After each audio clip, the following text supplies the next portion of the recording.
नमस्कार.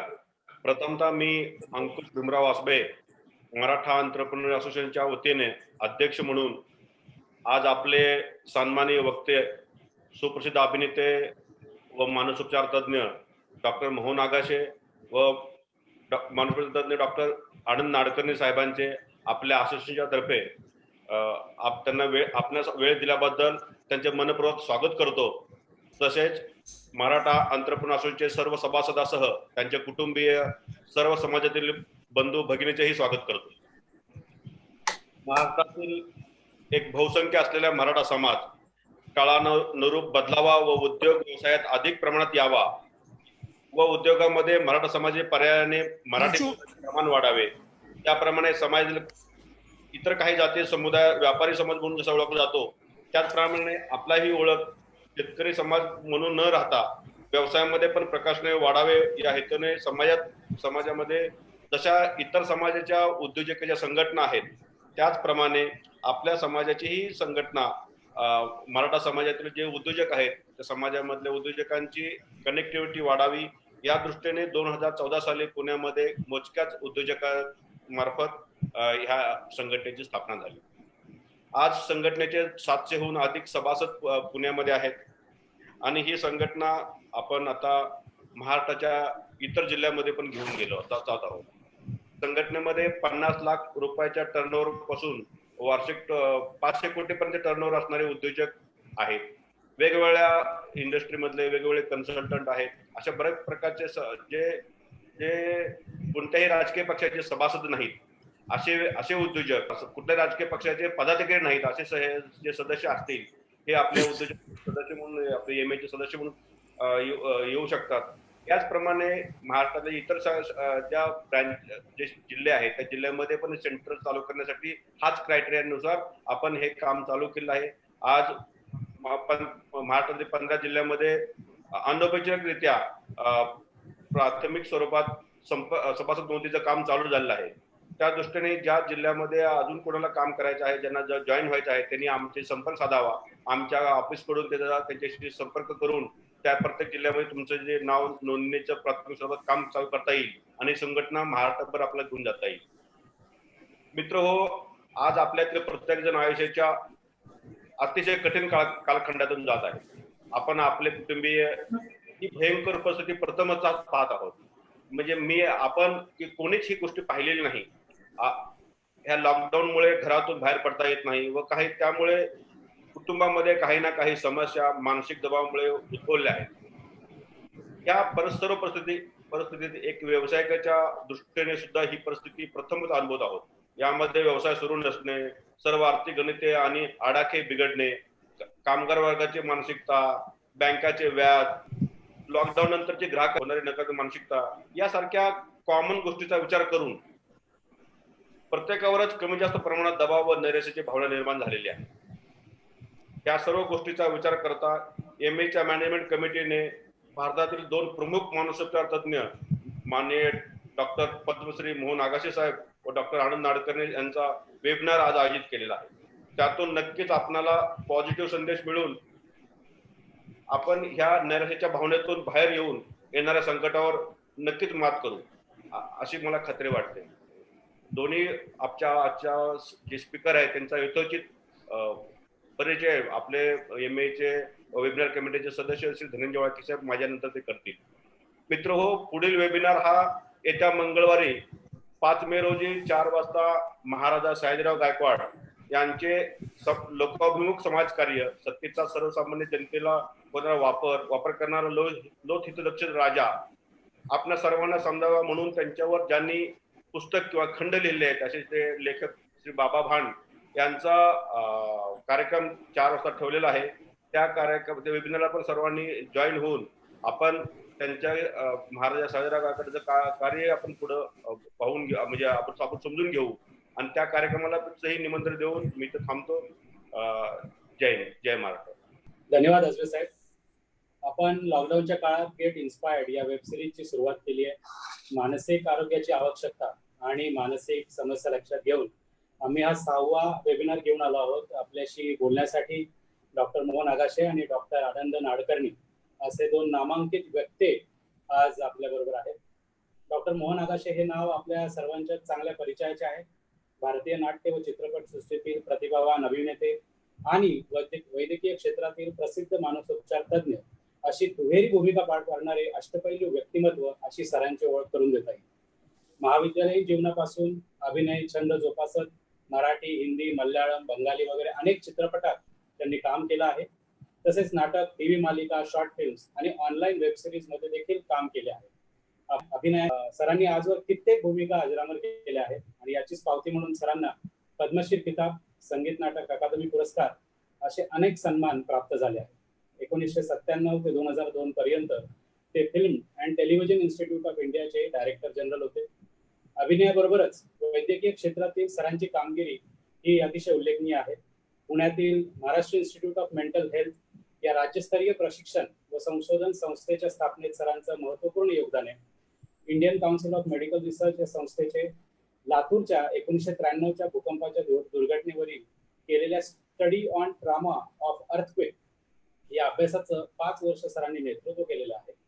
त्यांनी मानसिक आरोग्य शिक्षण आणि सेवा या संदर्भात महाराष्ट्र सरकारचं सल्लागार म्हणून सुद्धा काम केलेलं आहे. डॉक्टर आगाशे, आपलं आजच्या कार्यक्रमात मनपूर्वक स्वागत.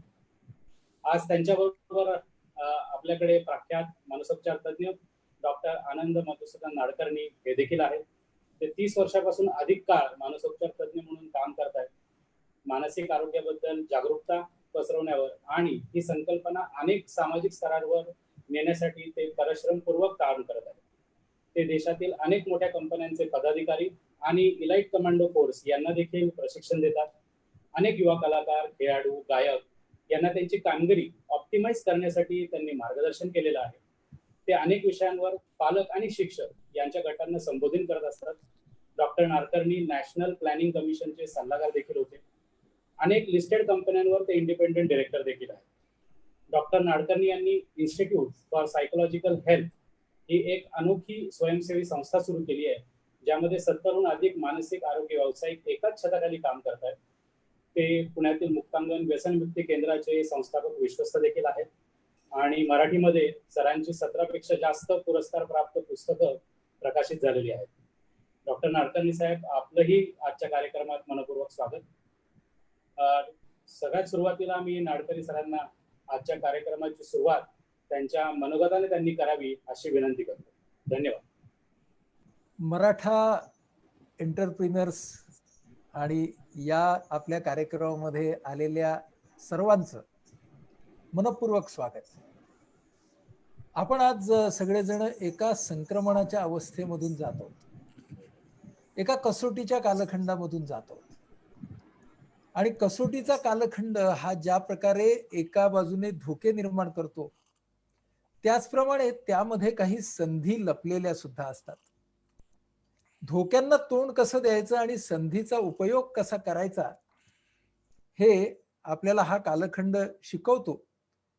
पण त्यासाठी उद्योजक म्हणून आपली मानसिकता कशी हवी या बाबतीमध्ये काही भूमिका आपण आज पहिल्यांदा मी मांडेन, त्यानंतर थोडी प्रश्नोत्तर होतील, त्यानंतर आगाशे सर मांडतील आणि मग तेही प्रश्नोत्तरांना सामोरे जातील.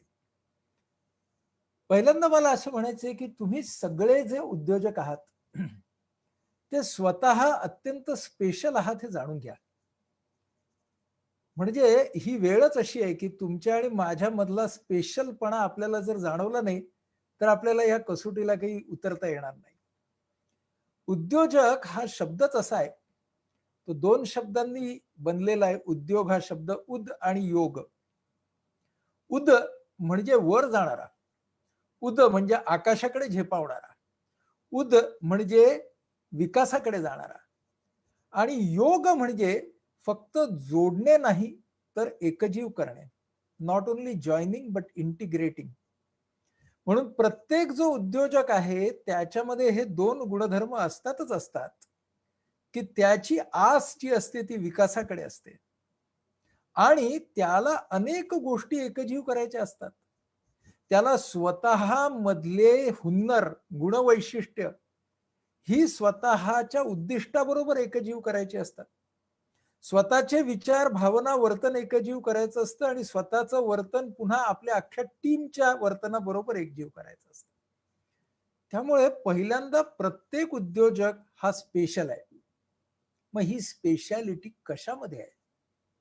तर प्रत्येक उद्योजकाची स्पेशालिटी ही आहे किंवा असायला हवी की उद्योजक हा फक्त व्यापारी नाही. फक्त व्यापारी हा नफा कमवेल आणि पैसे मिळवेल, पण उद्योजक हा नफ्यावरती थांबत नाही. उद्योजक म्हणतो की मला संपत्ती निर्माण करायची आहे. धन आणि संपत्ती, आरोग्यम धन संपदा, दोन वेगळ्या का बरं केल्या आहेत? कारण धन म्हणजे पैसा, म्हणजे फक्त चलन, पण संपत्ती तयार करतो तो खरा उद्योजक. ही संपत्ती ज्ञानाची असेल, ही संपत्ती कल्पनांची असेल, विचारांची असेल, संसाधनांची असेल, कौशल्यपूर्ण माणसांची असेल. त्यामुळे हा आहे तो उद्योजक. मग आता असा जो उद्योजक आहे त्याच्याकडे पहिली गोष्ट कोणती पाहिजे? तर संकट आली तर उत्तम, जास्त संकट आली अतिउत्तम, असं म्हटलं पाहिजे. आपण मराठा एंटरप्रिनर सगळेजण आहोत. शिवाजी महाराजांच्या महाराष्ट्र देशामध्ये आपण राहतो. शिवाजी महाराजांकडून आपण शिकण्यासारख्या अनेक गोष्टी आहेत, पण त्यातली ही एक गोष्ट आहे ना की ज्या वेळेला कोणत्याही प्रकारचा कसोटीचा प्रसंग येऊन उभा राहतो तेव्हा त्याला ते फक्त भावनेने उत्तर देत नाहीत, तर भावना आणि विचार या दोघांची सांगड घालतात. मग आता ही भावना विचाराची सांगड घालायची कशी, असा पुढचा प्रश्न. कसोटीचा प्रसंग आलेला आहे आणि आपल्याला आपलं ध्येय तर गाठायचंच आहे, विकास तर आपल्याला करायचाच आहे, पण आजूबाजूने येणाऱ्या बातम्या, वातावरण, ह्या सगळ्या गोष्टी आपल्या मनाला खट्टू करतात. कधी कधी निराशा दाटून येते, कधी कधी पुढे काय होईल या अनिश्चिततेची चिंता वाटते. तर नेमकं करायचं काय, हा प्रश्न आपल्या समोर उभा राहतो. 1 2 3 4 मध्ये सांगतो, म्हणजे आपल्याला प्रॅक्टिकली काय करायचे ते कळेल. पहिली गोष्ट ही करायची आहे की कोणत्याही नकारात्मक भावनेला नाकारायचं नाहीये. तुम्ही आणि मी माणसं आहोत आणि माणसंच राहणार आहोत. आणि तुम्हाला आणि मला कधी मधी राग येणार, कधी मधी अत्यंत डिप्रेस्ड वाटणार, कधी मधी चिंतेने ग्रासूनही जाणार आपण. तो आपला ना माणूस म्हणूनचा मूलभूत भावनिक हक्क आहे असं आपण मानायचंय. कुठल्याही नकारात्मक भावनेला नाकारू नका. आयुष्यामध्ये जसं सुख आहे तसंच दुःख आहे आणि दुःखाशिवाय सुखाला अर्थ नाही. म्हणजे नकारात्मक भावनांचा सामना केल्याशिवाय पुढच्या सकारात्मक भावना निर्माण होत नाही. म्हणून सगळ्या नकारात्मक भावना माझ्या म्हणून स्वीकारूया आपण. डिप्रेशन माझं, चिंता अँझायटी माझी. जरी परिस्थिती या चिंतेला, या डिप्रेशनला, या नैराश्याला, माझ्या संतापाला खत पाणी घालत असली तरी माझ्या आतल्या भावनेची जबाबदारी माझी. म्हणजे ना, कोरोनाच्या नावावरती बिलं फाडायची नाहीत आपण, भावनिक बिलं तर नक्की नाही फाडायची. मग एकदा आपण नकारात्मक भावनांची जबाबदारी पण स्वीकारली, त्यांना माझं म्हटलं, पुढचं काय? पुढचा टप्पा आहे नकारात्मक भावना इमिजिएटली, तात्काळ, ताबडतोब सकारात्मक मध्ये कन्व्हर्ट होत नाहीत. म्हणजे ना, आपण अनेक वेळेला इतर लोकांना सांगतो बघा की अरे रडत काय बसलायस, हस. अशा वेळी तो माणूस आपल्याकडे विचित्र नजरेने पाहतो, कारण आपण सुद्धा कधी डायरेक्ट रडत होतो आणि हसायला नाही लागलो. इतका चिडतोस कशाला, शांत बस, असं आपण कधी नाही केलं आयुष्यात. एक लक्षात घ्या, आपल्यापैकी कुणालाच थेट तीव्र अशा नकारात्मक भावनातून थेट सकारात्मक भावनांवरती जाता येत नाही. मध्ये एक आपल्याला स्टॉप घ्यायला लागतो आणि त्याच्याबद्दल आपण बोलूया, कारण ती कळीची गोष्ट आहे. या ज्या मी आता सांगितल्या त्या संताप असेल, डिप्रेशन असेल, अँझायटी असेल, खंत असेल, याच्या सगळ्या टोकाच्या नकारात्मक भावना आहेत, त्यांना आपण म्हणू असह्य भावना. पहिल्यांदा आपल्याला असह्य भावनांचं रूपांतर सह्य भावनांच्या मध्ये करायला लागतं. From intolerable emotions to tolerable emotions. आता इनटॉलरेबल, टॉलरेबल, असह्य, सह्य, काय बरं गौड बंगाल आहे बघा. जेव्हा एखादी भावना असह्य असते तेव्हा आपण तिला कायमची मानतो, म्हणून ती जास्त असह्य होते. डिप्रेशनला आपण कायमचं मानायला लागतो म्हणून ते असह्य होतं. अँझायटीला आपण कायमचं मानायला लागतो म्हणून असह्य होतं. कोणतीच भावना कायमची नाही. सगळ्या भावना ह्या येणार आणि जाणार, कारण भावना ही गोष्टच मुळात अत्यंत गतिशील आहे, ती डायनॅमिक आहे. म्हणजेच पहिल्यांदा लक्षात घेऊया की आपल्याला जरी डिप्रेस्ड वाटत असताना वाटत असले की हे असंच राहणार आहे, तरी ते तसं राहणार नाहीये. मग आता मला कॉन्शियसली जाणीवपूर्वक स्वतःला असह्यवरून सह्यवरती आणायचंय, तर मी काय काय केलं पाहिजे? तर पहिल्यांदा आपण म्हणालो स्वीकारली पाहिजे, असणार हे बघायला पाहिजे. मला ती काढून नाही टाकायची, तर या असह्य भावनेची इंटेन्सिटी, फ्रिक्वेन्सी, ड्युरेशन कमी करायची. इंटेन्सिटी म्हणजे तीव्रता, फ्रिक्वेन्सी म्हणजे पुनरावृत्ती किंवा वारंवारिता, आणि ड्युरेशन म्हणजे कालावधी. या 3 गोष्टी मला कमी करायच्या आहेत. आणि त्या कमी झाल्या की ती सह्य या पातळीवरती येईल. हे करण्यासाठी आपण पटकन 5 मिनिटामध्ये काही कीवर्ड्स तयार करूया. कारण ते कीवर्ड जर आपल्या डोक्यात राहिले तर आपल्याला त्याचा पुढे फायदा होईल. पहिली गोष्ट ती म्हणजे गोल, उद्दिष्ट, ध्येय. उद्योजक असा पाहिजे की जो ध्येय जगला पाहिजे.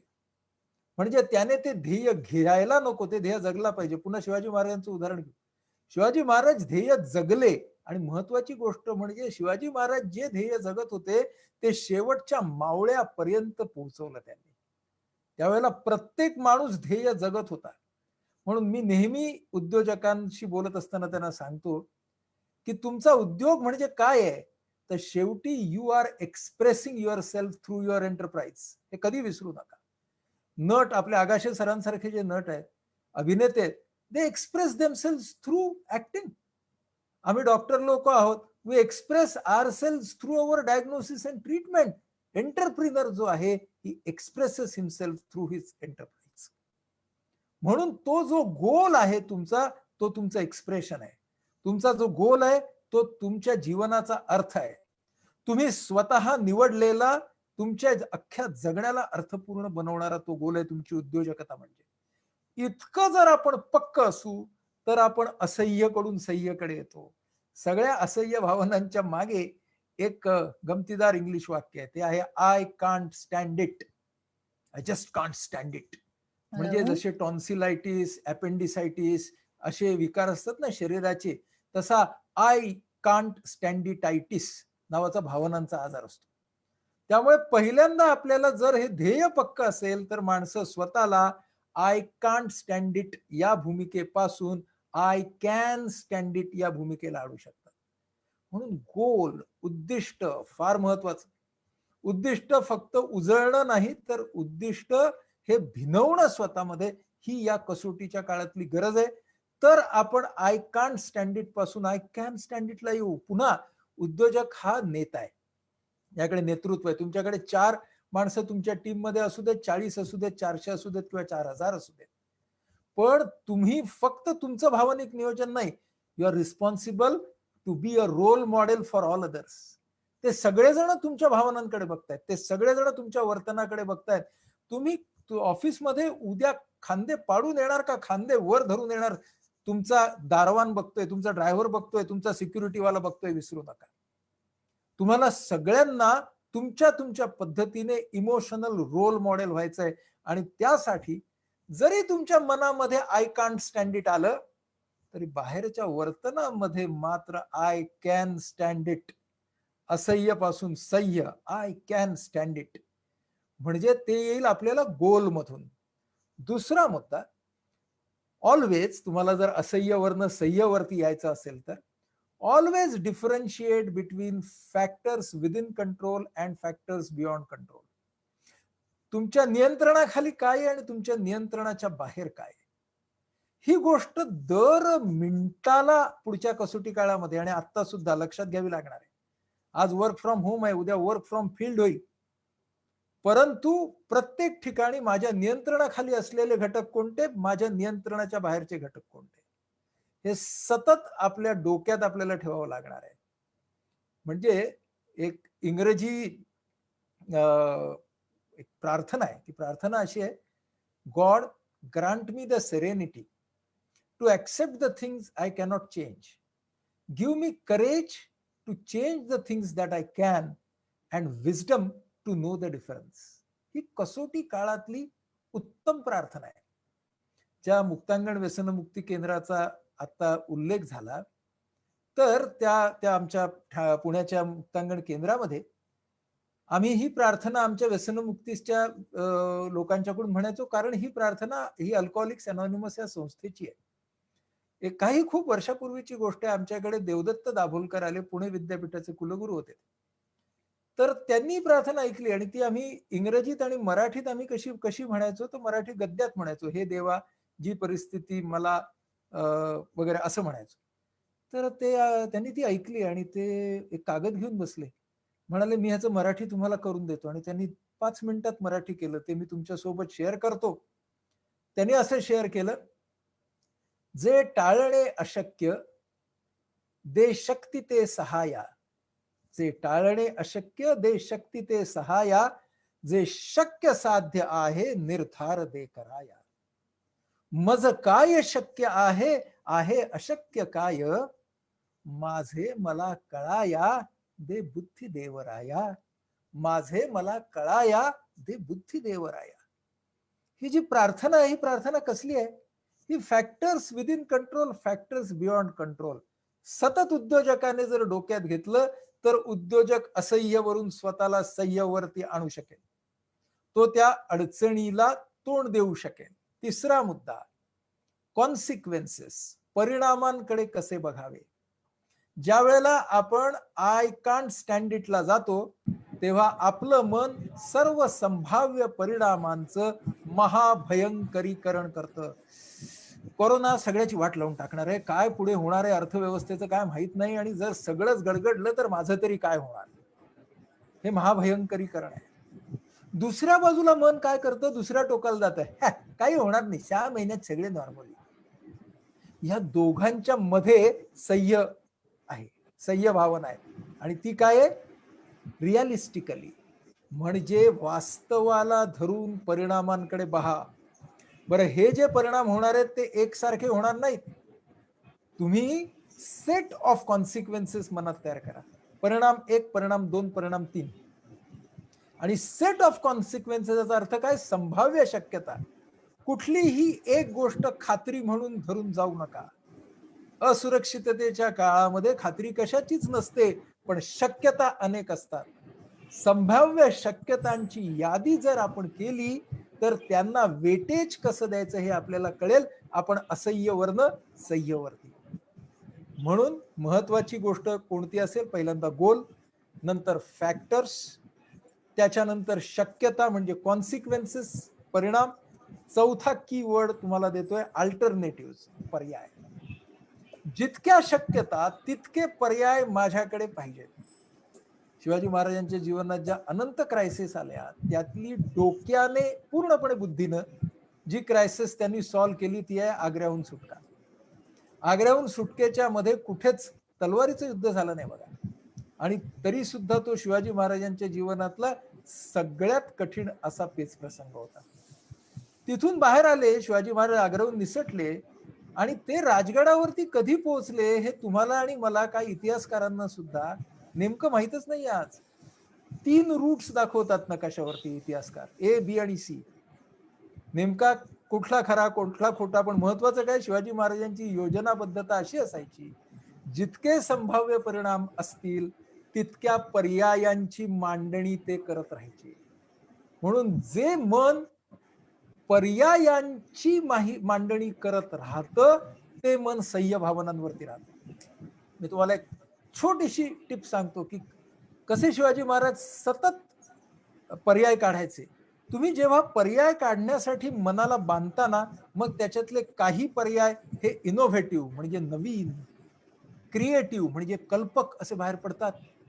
अहो, आग्र्याहून राजगडापर्यंतच पक्षाचं अंतरच 1800-1900 किलोमीटर निघेल. पक्षाचं अंतर.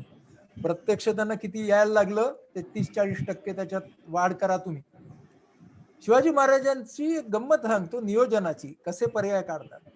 या सगळ्या अंतरामध्ये नेहमी 3 घोडे आणि 2 स्वार असायचे, आणि ते 2 स्वार म्हणजे एक घोडा ऑलवेज विदाउट लोड पळायचा, त्यामुळे हे जे दोन स्वार आहेत ना, ते स्वार होत असतानाच आपली मांड बदलायची आहे आणि याच्यामुळे 30 ते 40% जास्त अंतर कापलं जायचं.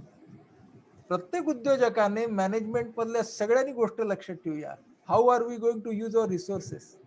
आपली सगळी संसाधनं आपण कशी वापरणार आहोत? म्हणूनच पर्याय ही चौथी गोष्ट आहे, पर्याय. पाचवी गोष्ट जी आहे ती आहे performance. Focus on performance, not on person. आपल्याला आता माणसांना लेबल लावायची नाही आहेत, आपल्याला दोषारोप करायचे नाही आहेत, आपल्याला त्या त्या माणसाचा परफॉर्मन्स वाढवायचा आहे. कुठला माणूस कुठे नक्की बसेल त्याप्रमाणे त्याला बसवायचं आहे. हे आपल्याला महत्वाचं ठरणार आहे. Focus on performance, not on person. Performance आणि पर्सन यातला फरक काय सांगतो? आपण जेव्हा परफॉर्मन्स वरती फोकस करतो तेव्हा आपल्याला व्यक्तीबद्दलचे आपले पूर्वग्रह नक्की बाजूला ठेवायला लागतात. आणि एक लक्षात घ्या, कसोटीच्या काळामध्ये जी माणसं पूर्वग्रहांना थारा देतात ते थांबतात. जी माणसं पूर्वग्रह असताना सुद्धा कॉमन गोल म्हणजे समान ध्येयासाठी एकत्र येतात ते परफॉर्मन्सवर लक्ष देतात. पुढचा मुद्दा की वर्तनावरती लक्ष द्या. वर्तन, व्यक्तीवरती नको. व्यक्तीवरती लक्ष दिलं की आपण लेबलिंग करायला सुरुवात करतो. बरं का, लेबलिंगचा ट्रॅप, सापळा टाळला पाहिजे, कारण ती असह्य भावनांकडे जाण्याची वाट आहे. Labelling is disabling. 3 प्रकारचे लेबल तुम्ही आणि मी सगळेजण लावतो. पहिलं आहे नॅशनल लेबल, म्हणजे आपण स्वतःला बोल लावतो. दुसरं इंटरनॅशनल लेबल, म्हणजे आपण कुणावरती तरी बिल फाडतो. आणि तिसरं युनिव्हर्सल लेबल, म्हणजे दैव, त्याच्यानंतर ग्रह, तारे वगैरे वगैरे सगळी मंडळी, त्यांच्यावरती आपण बिल फाडतो. बिल फाडलं की गेलं असह्यवरती. म्हणजे आपल्याला पहिलं काय लक्षात घेता येईल की मी तुम्हाला जे सगळे 1 2 3 4 5 सांगितले थोडक्यात, ती किल्ली आहे असह्यवरनं सह्यवरती येण्याची. आय कांट स्टँड इट पासून आय कॅन स्टँड इट वरती येण्याची. आणि मग पुढचा टप्पा जो आहे त्याला म्हणतात रेझिलियन्स. रेझिलियन्स याला इंग्रजी शब्द आहे तितिक्षा. त्याला मराठी मधला ज्ञानेश्वरांनी दिलेला शब्द आहे सहनसिद्धी. सहनशक्ती नाही, सहनसिद्धी. याचं कारण असं की रेझिलियन्स आणि तितिक्षा मध्ये कुठल्या भावना आता पाहिजे? आता मला पाहिजे जिद्द, आता मला पाहिजे धैर्य म्हणजे पेशन्स. म्हणजे आधीच्या तर सगळ्या गोष्टी असह्यवरून सह्यवरती मी आलोच, पण आता तितिक्षा, आता धैर्य, आता जिद्द, आता साहस. पण ते वेड साहस नाही, तर आजूबाजूच्या वातावरणाचा अभ्यास करून घेतलेलं डोळस साहस, म्हणजे पुन्हा शिवाजी महाराजांचं साहस. हे जेव्हा रेझिलियन्स आपण वापरू तेव्हा लक्षात घ्या, कालांतराने आपल्याला सुसह्य भावना म्हणजे प्लेजरेबल इमोशन्स मिळतील. आपल्याला आज इमिजिएटली प्लेजरेबल इमोशन्स नाही मिळणार आहेत. आपल्याला असह्य, सह्य, तितिक्षा आणि मग सुसह्यला यायचंय. आणि सुसह्यला आपण येऊ, तुम्ही सगळेजण अतिशय उत्तम पद्धतीने यशस्वी व्हाल. तिथेही बघायचंय की या सुसह्य भावनांच्या मधून आम्ही अतिसह्यवरती जात नाही होत ना. अतिसह्य म्हणजे खुशारून जात नाही होत ना, शेफारून जात नाही होत ना. हे सुद्धा भावनिक नियोजन आहे. भावनिक नियोजन म्हणजे फक्त कसोटी काळात नाही आहे, यशाला सामोरं कसं जायचं हे सुद्धा भावनिक नियोजन आहे. पण ही सगळी उतरंड मी तुमच्या समोर 15 ते 20 मिनिटांमध्ये आता मांडली. ती खूप विस्तृतपणे मांडता येईल, पण आज आपल्याकडे तो वेळ नाहीये.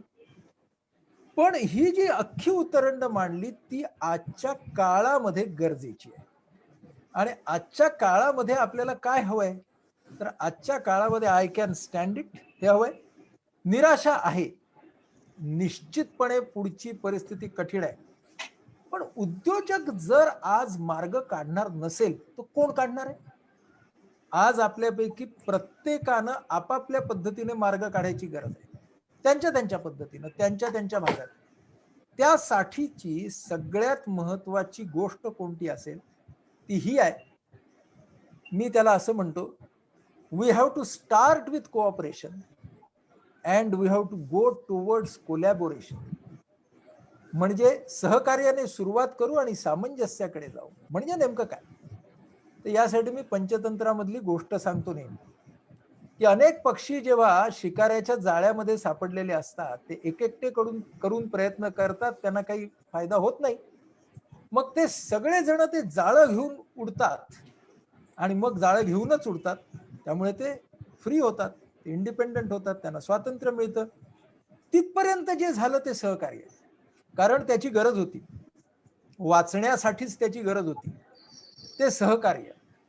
पण हे सगळे पक्षी जेव्हा आकाशात जातात आणि स्वतंत्र होतात, तेव्हा ते ठरवतात की आम्ही आता एकाच दिशेने जाणार आहोत आणि आम्ही आमचं एक स्वतःच उत्कृष्ट फॉर्मेशन, एक डिझाईन तयार करणार आहोत.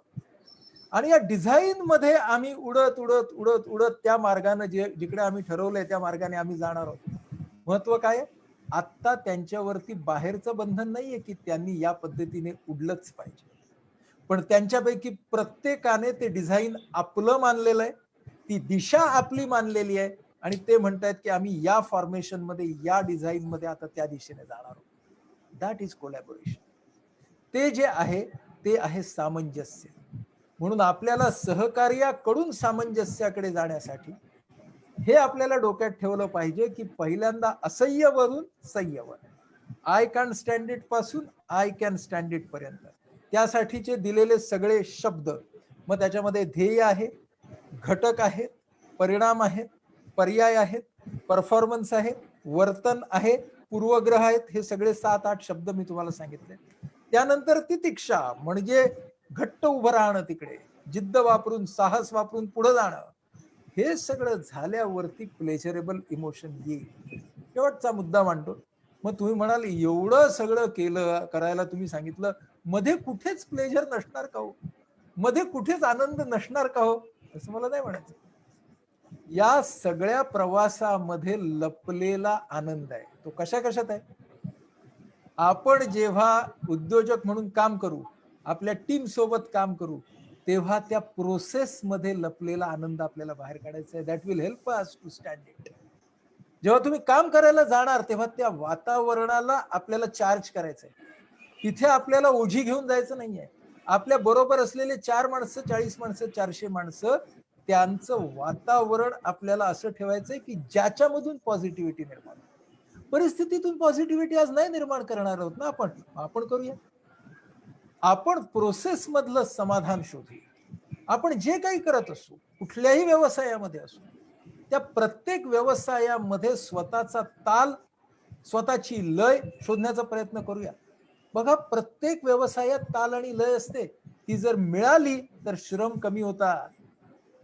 या आता अलीकडे ना, तुम्हाला आणि मला लॉकडाऊनच्या काळामध्ये एका माणसाची गरज खूप भासते का आपल्या सगळ्या लोकांना, आणि तो म्हणजे न्हावी. म्हणजे माझं इकडे जरी बरंच सपाट असलं तरी पाठी बऱ्यापैकी केस आहे. मग आता आपण सगळे वाट बघतोय की नाही, सलून कधी उघडणार, आम्ही कधी केस कापायला जाणार. काही जण घरी कापतायत ते सोडून. जेव्हा कधी आता आपण जाऊ त्या सलून मध्ये केस कापायला, तेव्हा आपण डोक्यात ठेवू की तो जेव्हा एका हातात कात्री असेल, दुसऱ्या हातामध्ये कंगवा असेल आणि तो किटकिट किटकिट किटकिट टकटक टकटक किटकिट किटकिट टकटक किटकिट किटकिट करत असेल, तर नक्की बघा त्यावेळेला की टकटक आणि किटकिट ज्या प्रमाणात होते तितक्या प्रमाणात केस खाली पडतात का? आणि तुमच्या असं लक्षात येईल की कधीच पडत नाही. टिकटिक आणि किटकिट जास्त होते आणि केस त्या मानाने कमी पडतात. का बरं? कारण टिकटिक आणि किटकिट हा त्या न्हाव्याचा स्वतःच्या कामामधला रिदम तयार करण्याची तरकीब आहे, ती युक्ती आहे. ही युक्ती प्रत्येकाच्या मध्ये आहे. ही युक्ती प्रत्येक कामामधला आनंद आपण निर्माण करू शकतो.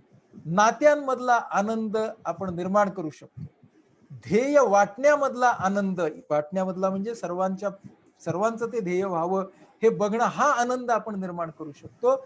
आणि हे जर झालं तर एका बाजूने असह्य ही वाट चालू राहील, दुसऱ्या बाजूनं या प्रक्रियेमधला आनंद पण आपण घेत जाऊ. आणि अशा पद्धतीने मी जे पहिल्यांदा म्हणालो की आपल्याला संपत्तीचं निर्माण करायचंय, धनाचं नाही, हे लक्षात ठेवून आपण कदाचित उद्याच्या जागतिक उद्योगाच्या समोर आपल्या महाराष्ट्राचा एक खास वारसा ठेवू शकतो. मी थांबतो, कारण 10 मिनिटं आपल्याला प्रश्नोत्तरांसाठी आहेत. धन्यवाद. मी तेजराज पाटील साहेब आणि काळे साहेबांना विनंती करतो की नाडकर्णी साहेबांना आपण प्रश्न विचारावे. सर नमस्कार. आणि तुम्हाला इतकं तुम्ही कॉम्पॅक्ट आणि क्रिस्प सांगितलं की तुम्हाला ऐकत राहायचं कंटिन्युअस, आम्हाला मोह आवरत नव्हता. सर मी थोडं तर उद्योजकतेबद्दल तर तुम्ही आपण बरेच आम्हाला पॉइंटर्स दिलेले आहेत, फॉलो करायचे आहेत. मी थोडस विषयांतर करतो. आता सर ह्या रेग्युलर बिझी शेड्यूल मध्ये विविध कपल्स असतात, त्यांची मुलं स्कूल्सला जातात, कॉलेजेसला जातात, पोस्ट ग्रॅज्युएशन मेडिकलला जातात.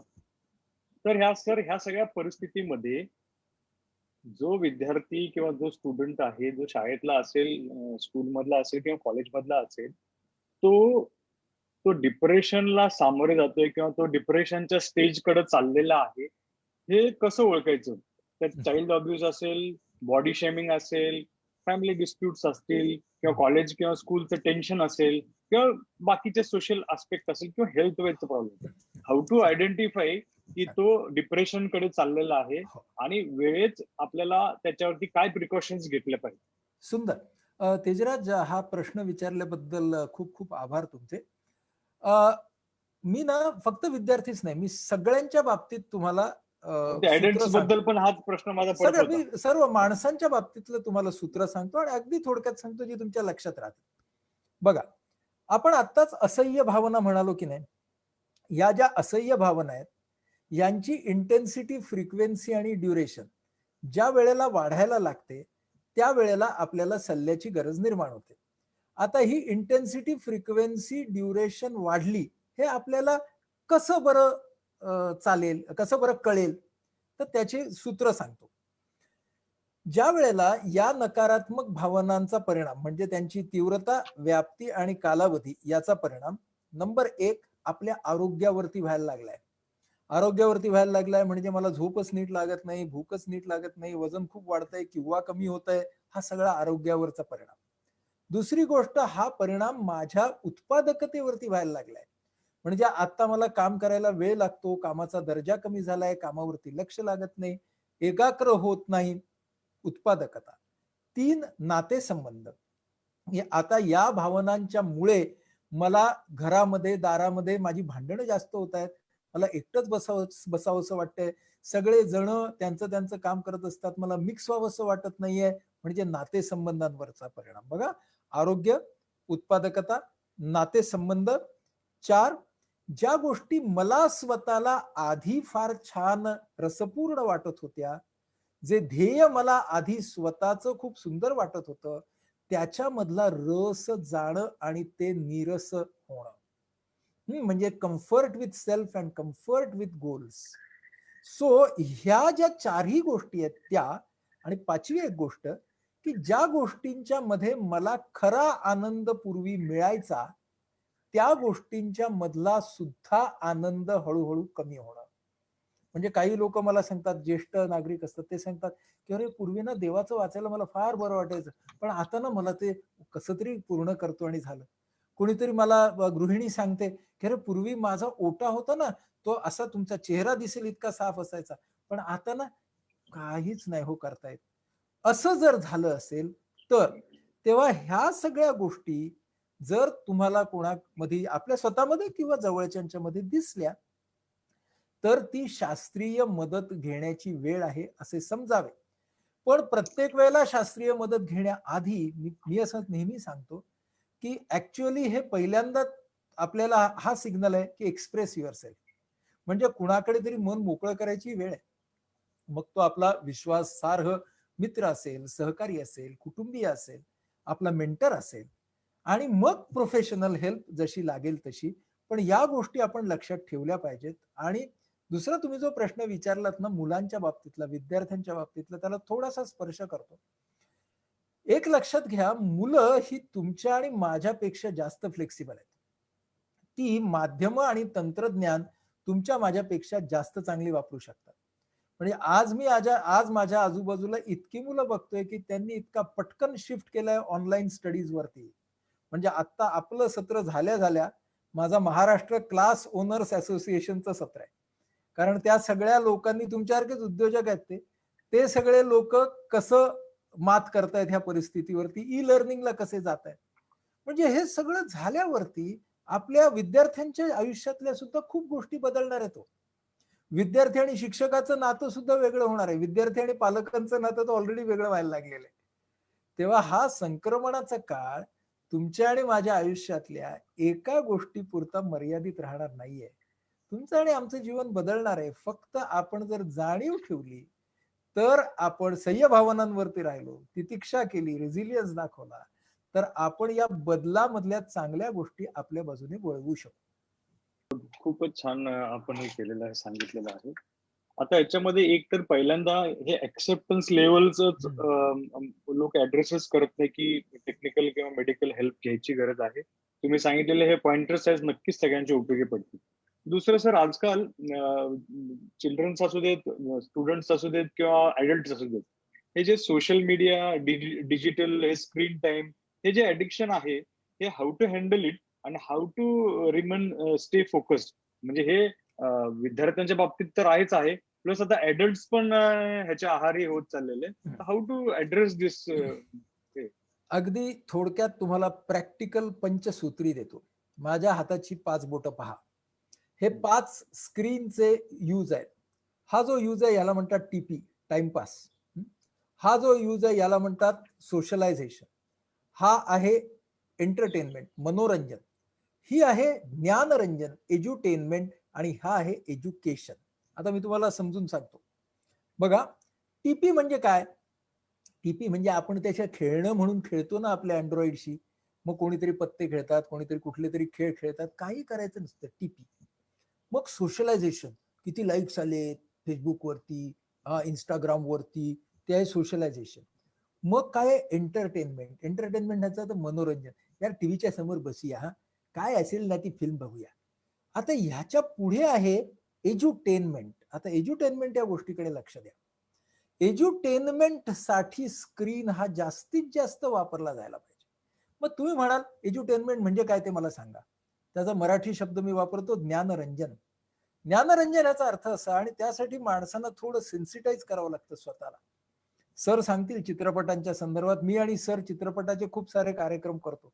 नंतर हा काळ बदलला की तुम्ही आमचा एक डायरेक्ट कार्यक्रम ठेवा, आम्ही चित्रपटांच्या द्वारे एज्युटेनमेंट करतो किंवा ज्ञानरंजन करतो. सो ज्ञानरंजनाचा अर्थ असा की तुम्ही बघता बघता तुमचं मनोरंजनही होतं आणि तुम्ही काही शिकता पण आहात. मी तुम्हाला एक सोपं उदाहरण सांगतो. चक दे इंडिया नावाची फिल्म आहे, ती तुम्ही मनोरंजनासाठी आधी बघितली असेल, पण आताच्या काळामध्ये तुम्ही ती टीम बिल्डिंग आणि कम्युनिकेशनसाठी बघू शकता, की झाली एज्युटेनमेंट. तुम्ही तुमच्या टीम बरोबर चक दे इंडिया बघा. चक दे इंडिया बघितलात की कॉमन गोल कळेल, जो आपल्या गोलमध्ये होता. अल्टरनेटिव्ह कळतील, कॉन्सिक्वेन्सेस कडे बघा, असह्य ते सह्य सगळं कळेल. आय कांट स्टँड इट पासून आय कॅन स्टँड इट वरती कसं यायचं, तो कबीर खानने काय केलं, शाहरुख खानने त्या सगळ्या मुलींना कसं एकत्र घेतलं, त्यांचे स्वभाव वेगळे वेगळे होते तरी त्यांना ध्येयामध्ये कसं गुंतवून घेतलं, आहे की नाही. The movement you start learning from it, it becomes edutainment. म्हणून स्क्रीनचा उपयोग एज्युटेनमेंटसाठी केला तर आपोआपच तो एज्युकेशनसाठी होईल, तुमच्या तुमच्या क्षेत्रातल्या एज्युकेशनसाठी होईल. म्हणून ह्याच्यातल्या पहिल्या दोघांचं प्रमाण कमीत कमी ठेवायचं, तिसऱ्याचं स्टेडी ठेवायचं आणि चौथ्या पाचव्याचं वाढवायचं. याची आपल्याला आता इंडिव्हिज्युअल लेवलला, फॅमिली लेवलला आणि सोशल लेवलला याचे आपापले नॉर्म्स आता तयार करावे लागतील. या 5 बोटांच्या व्यतिरिक्त जो 6वा यूज आहे तो ऑक्युपेशनल यूज फॉर, म्हणजे उद्योजक असाल, नोकरी करणारे असाल आणि विद्यार्थी असाल, तर तुम्ही तुमच्या ऑक्युपेशनसाठी जो यूज करता तो बाजूला ठेवा आणि उरलेले जे 5 आहेत ते बसवा. उरलेल्या वेळात हे 5 बसवा. आणि ही टू अन एक्सटेंट ही फक्त इंडिव्हिज्युअल सवय लावून चालणार नाहीये, तर त्याचं आपल्याला एक फॅमिलीचा नॉर्म तयार करावे लागणार. म्हणजे असं की जसे वापराचे नॉर्म तयार करावे लागणार, तसं डायनिंग टेबलवरती एक ताट रिकामं ठेवून प्रत्येक व्यक्तीचं ताट आणि सर्व मोबाईल्सचं एक ताट ठेवायचं. प्रत्येकाने जेवायला बसताना आता आपण हात धुवून बसूच, त्याच्याबद्दल काय प्रॉब्लेम नाही. तेव्हा प्रत्येकाने जेवायला बसताना तो एक एक्स्ट्रा ठेवायचा, डिश. तो अँड्रॉइड ठेवायचा तिकडं. Very good. सगळ्यांचे अँड्रॉइड एकत्र आणि त्यांना उन्हा खायला बाहेर पाठवायचं त्या ताटाला. म्हणजे जेवताना आम्ही कोणीही स्क्रीन बघणार नाही, किंवा जेवल्यानंतर तुम्ही एक तुमचा फॅमिली टाइम हा असला पाहिजे, that has to be without screen. मी काही कुटुंबांशी बोललो, ते म्हणाले अहो पहिले 3-4 दिवस आम्हाला काय बोलायचं ते सुचेना. म्हणलं हो, मग तिथं तर आपल्याला अल्टरनेटिव्ह काढायचे आहेत ना, मग ते असह्य टू सह्यवाले. मग म्हटलं काढा बघूया अल्बम, काढा बघूया जुन्या फिल्म्स आणि ह्या सगळ्या आठवणी काढा. मग ते म्हणाले हो त्याच्यासाठी पण तेच वापरायला लागेल. म्हटलं हरकत नाही. पहिल्यांदा फॅमिली टाईमसाठी स्क्रीन वापरा, मग हळूहळू स्क्रीनला बाजूला करा. मग टरबूज खा, मग भुईमुगाच्या शेंगा खा, मग आंबे चोखून खा, म्हणजे दोन्ही हात त्याच्यात गेले की आपोआप स्क्रीन हातात येणार नाही. अहो आपल्याला ना ह्या सगळ्या मजेदार स्ट्रॅटेजीज फॅमिलीच्या लेवलवरती सुद्धा करायला लागणार आहे. त्यामुळे आपल्या स्क्रीनच्या सगळ्या सवयींकडे आपण आज जाणीवपूर्वक पाहतोय ना जागृतीने, मला फार चांगली गोष्ट वाटते. याच्यातून आपण एंटरटेनमेंट आणि एज्युकेशन साठी जर जास्तीत जास्त स्क्रीन वापरला तर आपण एक समाज म्हणून सुद्धा पुढे जाऊ शकतो. Great great. तर आता 4:40 झालेत, एखादा प्रश्न घेऊ का? घ्या घ्या, एखादा प्रश्न घ्या, कारण आपलं जरा रंगलंय, त्यामुळे एखादा प्रश्न घ्या.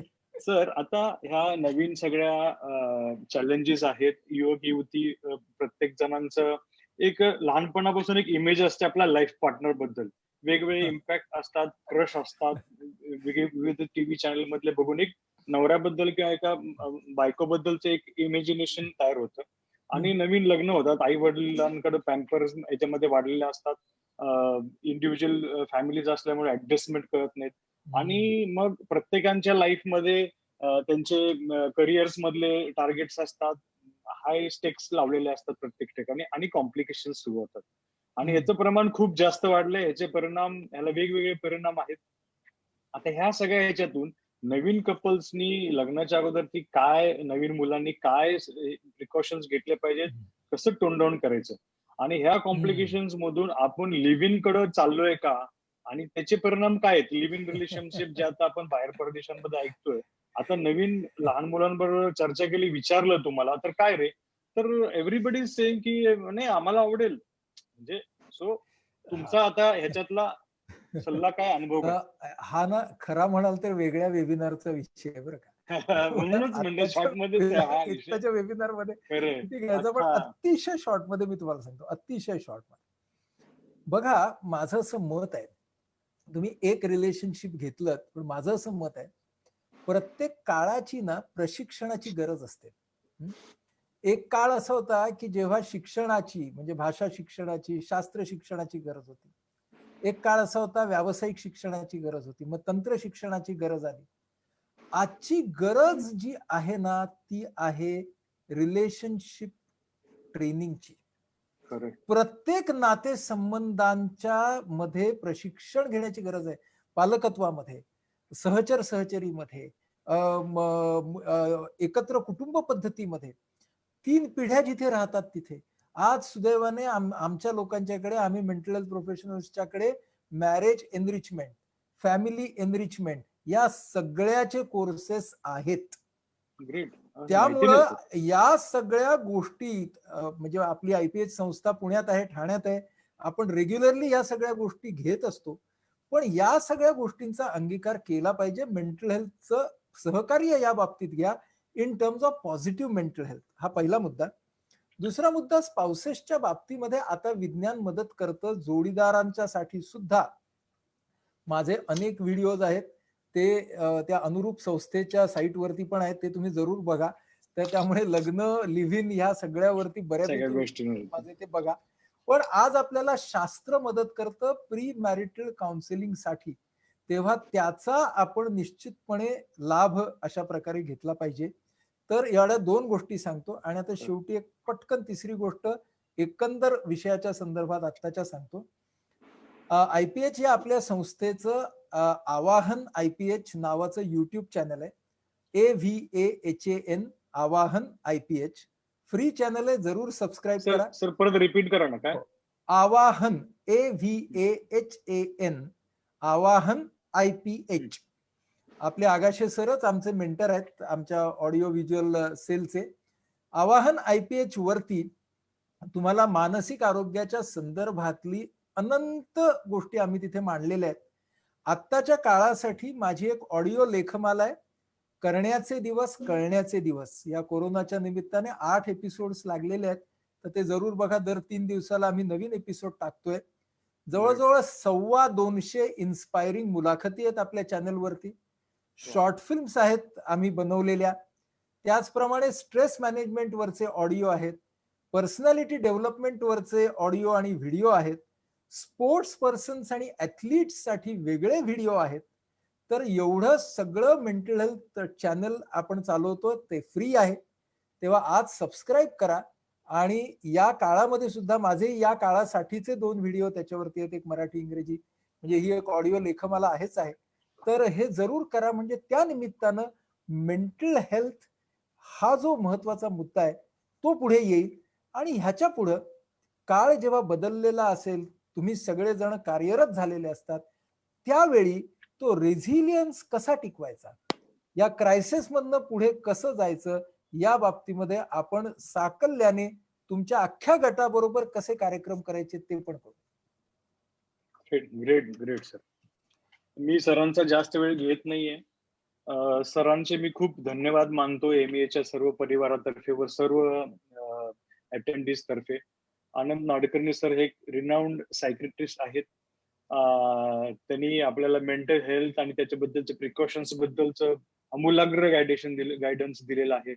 त्यांनी छोटी छोटी जे टिप्स दिलेले आहेत ते प्रत्येकाने नोट डाऊन केला असेल. आता पुढचे स्पीकर आपले आहेत, त्यामुळे मी माझं थँक्स गिव्हिंग थोडस शॉर्ट करतोय. आपण आव्हान IPH YouTube जर सरांनी सांगितलेलं आहे, हे एवढं मोठं काम आहे सरांचं. वेल्थ क्रिएशन जसे आपण उद्योजक आहोत तसंच ते व्हॅल्यू ऍडिशन आहे. माणसाच्या आयुष्यामध्ये इम्पॅक्ट करणाऱ्या गोष्टी सर करत आहेत. आणि मी या सरांना चांगली health, mental, moral, physical health आणि ग्रेट सक्सेस मी सगळ्यांच्या तर्फे त्यांच्यासाठी प्रेयर करतो. सरांचं काम हे असंच चांगल्या पद्धतीने चालू राहू दे. आमच्या सर्वांच्या शुभेच्छा, शुभकामना sir. Sir thank you very much. आणि आम्हाला मोह होता तुम्हाला खूप ऐकत राहायचं, पण नक्कीच आपण परत तुम्हाला या संदर्भात भेटू. डॉक्टर आगाशे सरांना सुद्धा आम्हाला ऐकायचं, रादर तुम्हाला जायचं आहे. It was very nice sir, very inspiring आणि व्हेरी हेल्पफुल. नक्कीच आमच्या सर्व प्रेक्षकांना, आमच्या सर्व मेंबर्सना या सगळ्या गोष्टी त्यांच्या लाईफमध्ये इम्प्लिमेंटेशन करायला मदत होईल. आणि आम्ही सर्वजण आपलं आव्हान IPH YouTube सबस्क्राईब करू आणि त्याच्यातूनही नक्की पॉइंटर्स घेऊ. Thank you so much. थँक्यू. इतकं सुंदर सेशन, म्हणजे माझं हसबँडशी जेव्हा बोलणं झालं तर मी त्यांना सुचवलं की माझ्याबरोबर आनंद नाडकर्णींना आपण घेऊ. याचं कारण जे अनेक कार्यक्रम आम्ही केलेले आहेत त्यामध्ये माझा अनुभव आहे. मला आधीपासून माहिती होतंच, विद्यार्थी असल्यापासून ते मला माहिती आहे. आणि एखादी गोष्ट अतिशय सुसूत्रपणे कशी सांगावी हे त्यांच्याकडनं अगदी शिकण्यासारखं आहे. तर त्यामुळे आनंदाला याचा मला फार एक तर उपयोग झालेला आहे, एक तर म्हणजे मला बोलायला फारसं आवडत नाही, कारण मी सारखा अभिनय करत असतो, म्हणून डायलॉग लिहून दिल्याखेरीज मी बोलत नाही. तर त्यामुळे आनंदाला याची मदतच झाली, कारण मी जे वेगळ्या पद्धतीने काही तुम्हाला सांगणार आहे त्याच गोष्टी त्याने अतिशय सुसूत्र आणि चांगल्या पद्धतीने, म्हणजे विद्यार्थ्यांना नोट्स कशा काढून देतात तशा उत्तम नोट्स तुमच्या उद्योजकांसाठी काढून दिलेले आहेत त्याने. आता मी अशाबद्दल बोलणार आहे, कारण आनंदने सुरुवात करताना तुम्हाला असह्यपासून सह्य, सह्यपासून परत प्रगती कशी करायची आणि उद्योगधंद्यावर खूप केंद्रित केलं होतं. मला जेव्हा संपर्क साधला निमण आणि हसबँडने, तेव्हा सांगितलं की इतर वेळेची परिस्थिती काय होती, तुम्ही जे उद्योजक आहात ते खूप काळ तुमच्या उद्योगामध्ये व्यस्त असल्यामुळे बाकीची जी काळजी असते आयुष्यातली वैयक्तिक पातळीवरची, ही काळजी तुमचे घरचे लोक किंवा तुम्ही नेमून दिलेली लोक करत होती. आणि आता तुम्हाला पहिल्यांदाच असं लक्षात आलंय की आपलं हे सगळं जे इन्फ्रास्ट्रक्चर आहे, ज्याच्या जोरावर आपण उड्या मारतो, म्हणजे मी असं म्हणेन की शिकत असताना, आपण विद्यार्थी असताना तो काळ सगळ्यात चांगला का असतो, कारण आपल्यावर एकच जबाबदारी असते, अभ्यास करायची. आणि ती जर आपण नीट केली तर घरचे सगळे आपल्या 10 गोष्टी सहन करतात, समजावून घेतात, प्रोत्साहन देतात. त्यांच्या जीवावर आपण उड्या मारत असतो, कारण बाकी सगळी काळजी ते करतात. आत्ताच्या परिस्थितीत तुमच्या लक्षात आलेलं आहे की तुमचा जो मुख्य वेळ आहे, तुम्ही जो उद्योग व्यवसाय निर्माण केलेला आहे तो कसा चांगला चालेल, त्यातून तुमची ध्येयप्राप्ती कशी होईल, त्यातून तुम्हाला मिळणारी रक्कम घरच्यांसाठी कशी वापरतील, हे सगळं एकमेकाला पूरक असं होत असतं. आणि आज तुम्हाला काळजी व्हायची कारण मुख्य, माझ्याकडे जे प्रश्न सुरुवातीला आले त्याच्यावरनं असं दिले की भविष्याबद्दलची अनिश्चितता. हे कधी सुरू होणार याची कल्पना नाही. सुरू झाल्यावर कशा पद्धतीने सुरू होणार नाही. आत्ता तुम्हाला ऑलरेडी सांगितलेलं आहे की तुम्ही सगळ्यांचे पगार केले पाहिजेत. ते पगार आणायचे कुठून? म्हणजे आत्ताची परिस्थिती अशी आहे बाकी की तुम्हाला तुमचं मन मुख्यत्वे करून, जरी तुम्ही लॉकडाऊन मध्ये घरी असाल तरी तुमच्या मनाची जागा जी आहे ही सगळी जागा ज्या चिंतेने व्यापलेली आहे, ती चिंता करोनाच्या परिस्थितीने निर्माण केलेली आहे. आणि त्यामुळं काय झालेलं आहे, नाडकर्णी सरांनी सांगितल्याप्रमाणे तुमचा इनर लोकस ऑफ कंट्रोल, आता हा जो आमचा व्यावसायिक शब्द आहे जो आनंदनी सोपा करून सांगितला की काय गोष्टी आपल्या हातात नाहीत, ज्या आपल्याला बदलता येणार नाहीत, त्या कुठल्या आहेत ते ओळखणं, आणि काय आपण करू शकतो ते ओळखणं. आणि या दोन्हीची सांगड घालण्यासाठी त्यांनी जी प्रार्थना सांगितली ती सगळ्यात म्हणजे खरोखर रोज सकाळ दुपार संध्याकाळ रात्र म्हणावी अशी आहे की जे अशक्य आहे ते मान्य करायची बुद्धी दे, जे शक्य आहे ते करण्याची साहस आणि शक्ती मला दे, आणि या दोन्हीतला फरक ओळखण्याची बुद्धी मला दे. आता हे कसं आपल्या इथं लागू पडतं आता असं की आता त्यामुळं काय होतंय, तुमचं सर्व लक्ष व्यवसायाकडनं नसून व्यवसायातनं निर्माण होणारी उपजीविका, स्वतःचीच नाही तर ज्याच्यावर तुमचं कुटुंब चालतं, ज्याच्यावर आता अनेक लोकांनी कदाचित कर्ज घेतली असतील, मग कर्ज घेतली असतील तर त्याचे हप्ते असतात, अशा तऱ्हेच्या याला म्हणतात एक्झिस्टेन्शियल प्रॉब्लेम. हे जे एक्झिस्टेन्शियल प्रॉब्लेम आहेत ज्याच्यामुळं तुम्ही निराशेकडे जाता, त्याच्यावर मग याच्याकरता काय करावं लागतं, तर पहिली ही जी प्रेयर आहे त्यातली ओळखणं, एक नक्की आपल्या हातात नसलेली गोष्ट लॉकडाऊन, आपण त्याबद्दल काहीच करू शकत नाही. पण आपण जर व्यवस्थित वागलो सगळे मिळून तर तो लॉकडाऊनचा पिरियड लवकरात लवकर संपेल. त्यात आपण परत एक सामूहिक शक्ती दाखवली नाही. आणि मला काय होतंय, तरुण मुलाजवळ मला काय होतंय, त्याचे बिनदिक्कत फिरायला लागले मोटरसायकलवरनं, म्हातारे बिचारे रांगेत उभं राहून मग 2च तास दुकानं उघडी म्हणून इच्छा असून सुद्धा अंतर ठेवता येत नाही, मला माझं सामान मिळेल की नाही, अशा ह्याच्यात आहेत. ह्या सगळ्याचा परिपाक म्हणून आपली अँझायटी वाढते. मी हा लॉकडाऊन जर लवकर संपवायचा असेल तर सार्वत्रिक जबाबदारीची भावना आपण एक दुसऱ्यांना सांगितलं पाहिजे. आपल्याकडची नॉर्मल टेंडन्सी अशी झालेली आहे की who are you to tell me, हे आपल्या मूळच्या संस्कृतीत नाही. आपल्या मूळच्या संस्कृतीत तू काय करतोस इज माय बिझनेस. नवीन संस्कृती जी आलेली आहे की नन ऑफ युअर बिझनेस, ही आपली मूळची संस्कृती नाही. त्यामुळे परत आपण जरा मूळ संस्कृतीकडे गेलं तर तुमच्या कुटुंबाला काय वाटतंय ही पण तुमचंच काम आहे. तुमच्या कामगाराला काय वाटतंय हे पण तुमचंच काम आहे. म्हणून ज्या गोष्टी हातात नाहीत पण त्या लवकर कशा निपटल्या जातील याच्याकरता जी वर्तणूक आवश्यक आहे ती आपण सगळ्यांनी जर पहिली केली तर मुळामध्ये याचा मूळ स्रोत जो आहे आपल्या चिंतेच्या आपल्या कारणाचा तो कमी होऊन व्यवसाय लवकरात लवकर मूळ मार्गावर येण्यासाठी निदान चंचू प्रवेश मिळेल. आणि हा चंचू प्रवेश मिळण्याकरता आपण सगळ्यांनी एकत्र येऊन याचा कमीत कमी प्रसार कसा व्हावा. 2, आपल्याकडे साधारणतः काय आहे, इन्शुरन्स कसा चालतो भीतीवर. इन्शुरन्सवाले लोक मार्केटिंग कशी करतात की हे बघा तुम्ही इन्शुरन्स करा कारण तुम्ही मेल्यावर काय होणार म्हणून मग तुमच्या कुटुंबासाठी मरणाची भीती घालून आयुष्याचा विमा तुम्ही उतरवता. करोनाची भीती घातल्यावर आपलं जीवन बिघडून देऊ नका.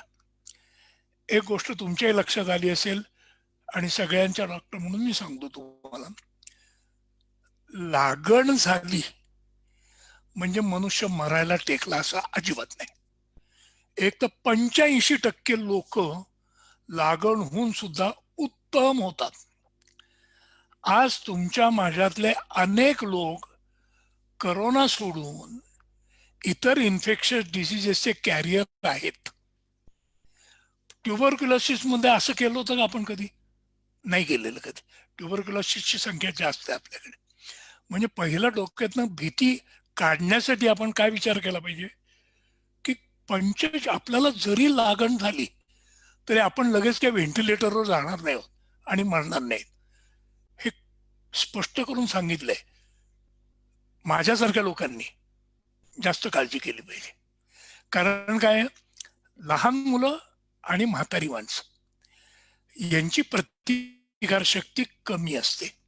त्यामुळे त्यांनी जास्त काळजी घेणं महत्वाचं असतं आणि त्यांची काळजी घेणं तरुण लोकांची जबाबदारी आहे. त्यामुळे हे जर आपण केलं तर भीती कमी झाली, वागणूक सुधारली, लॉकडाऊन कडून जास्तीत जास्त लवकर, ज्यांनी सांगितलं की तुम्हाला घरात काय चालू असतं याची सुद्धा कदाचित कल्पना नसेल, की अनेक वेळेला तुमचं काम व्यवस्थित चालावं म्हणून घरचे लोक तुम्हाला प्रोटेक्ट करण्यासाठी अनेक गोष्टी त्यांच्या त्यांच्या पातळीवर सोडवत असतात. त्यामुळं तुम्हाला ही एक नामी संधी आहे. त्यांनी सांगितलं तशी सहनशक्ती नाही, सहनसिद्धी करायची. म्हणजे घरात तुम्ही एक जर एक्सपेरिमेंट करून पाहिला. एक्सपेरिमेंट काय करायचा, आनंदनं सांगितलं त्याच्या बरोबर विरुद्ध. एक दिवस बोलायचं नाही, एक दिवस अजिबात बोलायचं नाही. त्याच्या पुढचा दिवस मी असा शब्द असलेलं वाक्य म्हणायचं नाही.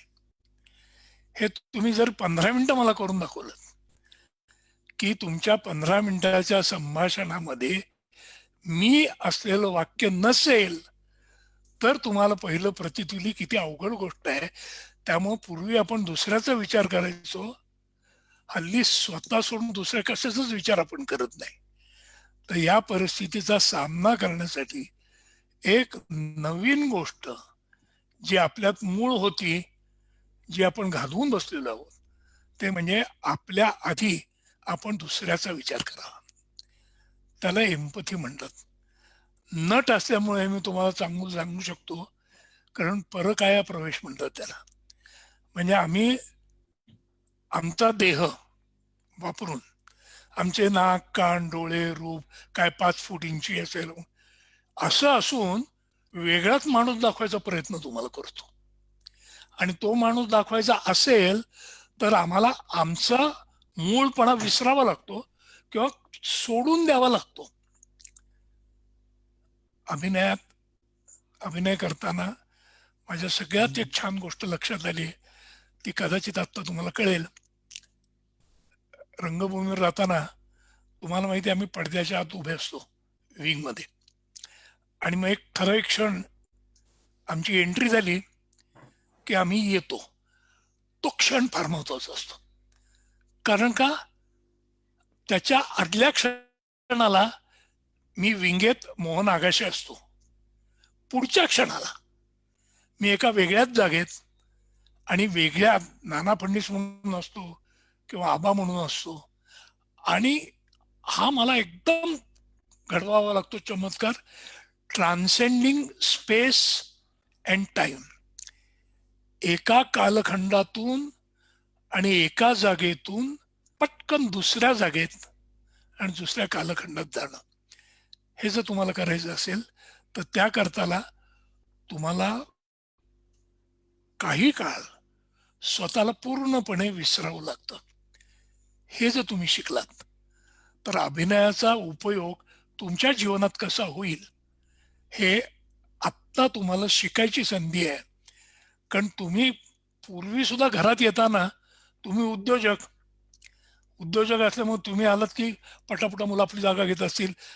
मला आठवतं शाळेत असताना माझी बहीण मला रागवून की मी यायचो असलं की वडील म्हणायचे, ए तो मोठा दिवाला मोहन आला.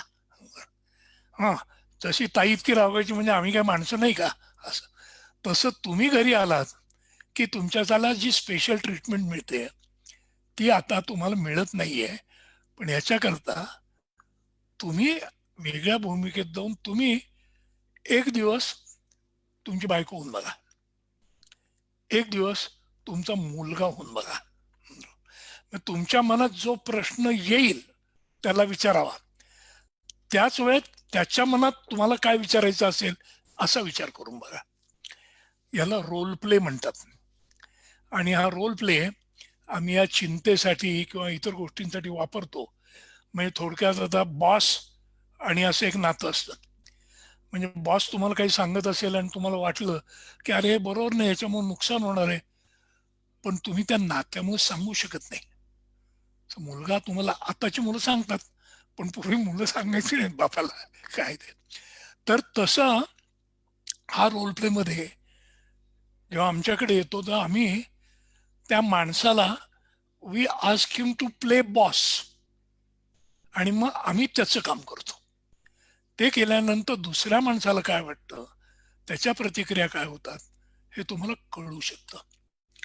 म्हणजे प्रॅक्टिकल गोष्टी अशा आहेत, गप्प बसलात तर तुमची बाकीचे जे चॅनल्स आहेत ते ओपन होतील. तोंड उघडलं की कमी दिसतं, कमी ऐकू येतं, स्पर्श सुद्धा नीट कळत नाही, काही नाही. तुम्ही मूकबधीर लोकांचं जर बघितलं असेल, अंधाऱ्या लोकांचं जर बघितलं असेल, त्यांना एका स्पर्शाने जेवढ्या गोष्टी कळतात तेवढ्या तुम्हाला 5 मिनिट स्पर्श करून कळणार नाहीत. किंवा एका आवाजाने त्यांना जेवढ्या गोष्टी करतात तेवढ्या तुम्हाला ओरडून सांगितलं तरी कळणार नाही. या कालावधीमध्ये तुम्ही तुमचे हे बाकीचे बंद असलेले चॅनल्स जर उघडले तर तुम्हाला येणाऱ्या नकारात्मक भावनांना कसं तोंड द्यायचं हे तुमचं तुम्ही नाडकर्णी किंवा आगाशे यांच्याकडे न जाता शिकू शकाल. आणि म्हणून त्याकरता एक मूलभूत गरज अशी आहे आता या क्षणाला, मागे काय होतं, कोरोना यायच्या आधी तुमचं काय जीवन होतं, तुमचे काय विचार होते, तुमची काय ॲम्बिशन्स होत्या, या सगळ्या 3 तासापुरतं जसं मी मोहन आगाशे हे विसरतो तसं तुम्ही पूर्वीचे तुम्ही पूर्ण विसरून जाणं अत्यंत ह्याच्यात जर तुम्ही सक्सीड झालात तर तुम्ही एक नवीन व्यक्ती म्हणून उदयाला याल. आणि ती नवीन व्यक्ती म्हणून जर तुम्ही उदयाला आलात तर पहिल्यांदा तुम्हाला जशा गोष्टी दिसायच्या त्याच्याहून अत्यंत वेगळ्या पद्धतीने सगळ्या गोष्टी दिसायला लागतील. त्यात तुमचा धंदा आहे, त्यात तुमची कल्पकता आहे, त्यात तुमची घरची माणसं आहेत, आणि त्यामुळे तुम्हाला असं लक्षात येईल की बापरे, हे जर झालं नसतं तर या गोष्टी मला कधी कळल्याच नसत्या. त्यामुळे आत्ताच्या कालावधीचा उपयोग तुम्ही स्वतःची ज्ञानेंद्रिय स्वतःच्या वाढीकरता कशी वापरू शकाल.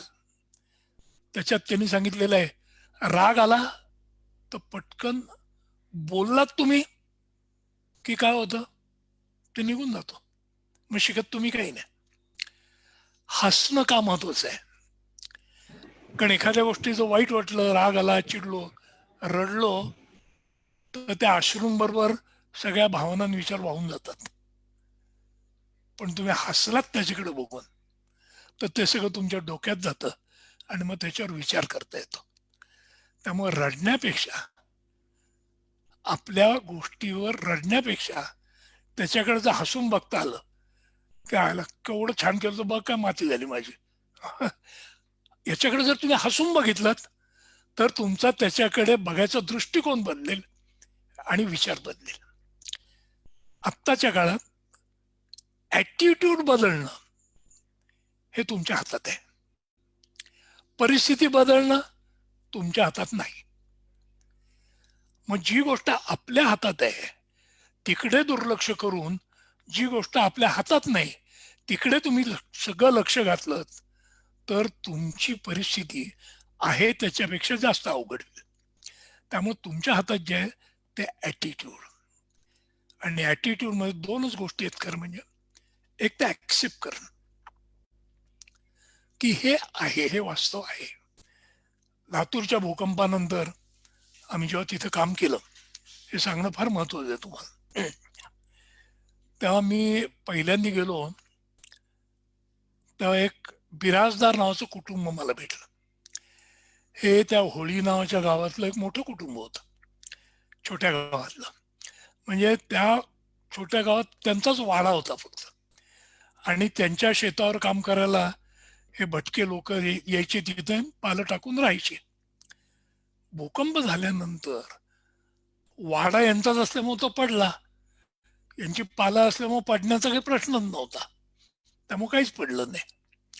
आणि मग काय झालं, मदत यायला सुरुवात झाली तसं त्या लोकांना पण मदत झाली, कारण भूकंप जिथं झाला तिथं ते राहत होते लोक. बिराजदारांना जाऊन मदत मागणं याची कधी सवय नव्हती, आणि ह्या लोकांना मदत मागायची नाही हेच माहित नव्हतं. त्यांचं मदत, त्यामुळे काही काही लोक दोन दोनदा जाऊन द्यायचे, त्याचा राग बिराजदारांना यायचा. तर मी जेव्हा पोहोचलो आणि सगळ्यांची इंटरव्ह्यू करत होतो तेव्हा मला रागावलेले दोन बिराजदार भाऊ भेटले, आणि ते असे खूप पोहून बसले. ते म्हटलं काय झालं, त्यांना बघा परिस्थितीचा गैरफायदा उठवत आहेत, दोन दोनदा आले, दोन दोनदा रांगेत उभे राहतात, आम्हाला नाही रांगेत राहायची सोय. आम्ही मग मी त्यांना एक साधा प्रश्न विचारला की हो खरं आहे, शक्य आहे असं होणं, पण मला एक गोष्ट सांगा बिराजदार साहेब, हे जे आता लोक आलेली आहेत हे तुमच्या शेतावर काम करण्यासाठी गेली किती वर्ष येतात तो सीझनली? नाव महिना वर्ष झाली की 20-25 वर्ष झाली. म्हटलं बघा बिराजदार साहेब, 20-25 वर्ष झाली यांना राहायला स्वतःच घर नाही. आज भूकंप झाला म्हणून त्यांना एक निसेनहट राहायला मिळणार आहे. ही लोक काम तुमच्या करता करतात, त्यांना निसेनहट सरकारतर्फे किंवा जे लोक रिहॅबिलिटेशन करणार त्यांच्यातर्फे मिळणार आहे. तुम्हाला आनंद व्हायला पाहिजे का दुःख व्हायला पाहिजे? जी लोक तुमच्याकरता काम करतात त्यांना तुम्ही घर देऊ शकला नाहीत, त्यांना आज 25 वर्षांनी का विना घर मिळणार आहे, मग तुम्हाला याचा आनंद व्हायला पाहिजे का वाईट वाटायला पाहिजे? नाही म्हटलं तरी नुसतं एवढं बोलले नाहीत, पण त्यांच्या बोलण्यात फरक आला. पुढे प्रश्न नाही विचारला मला.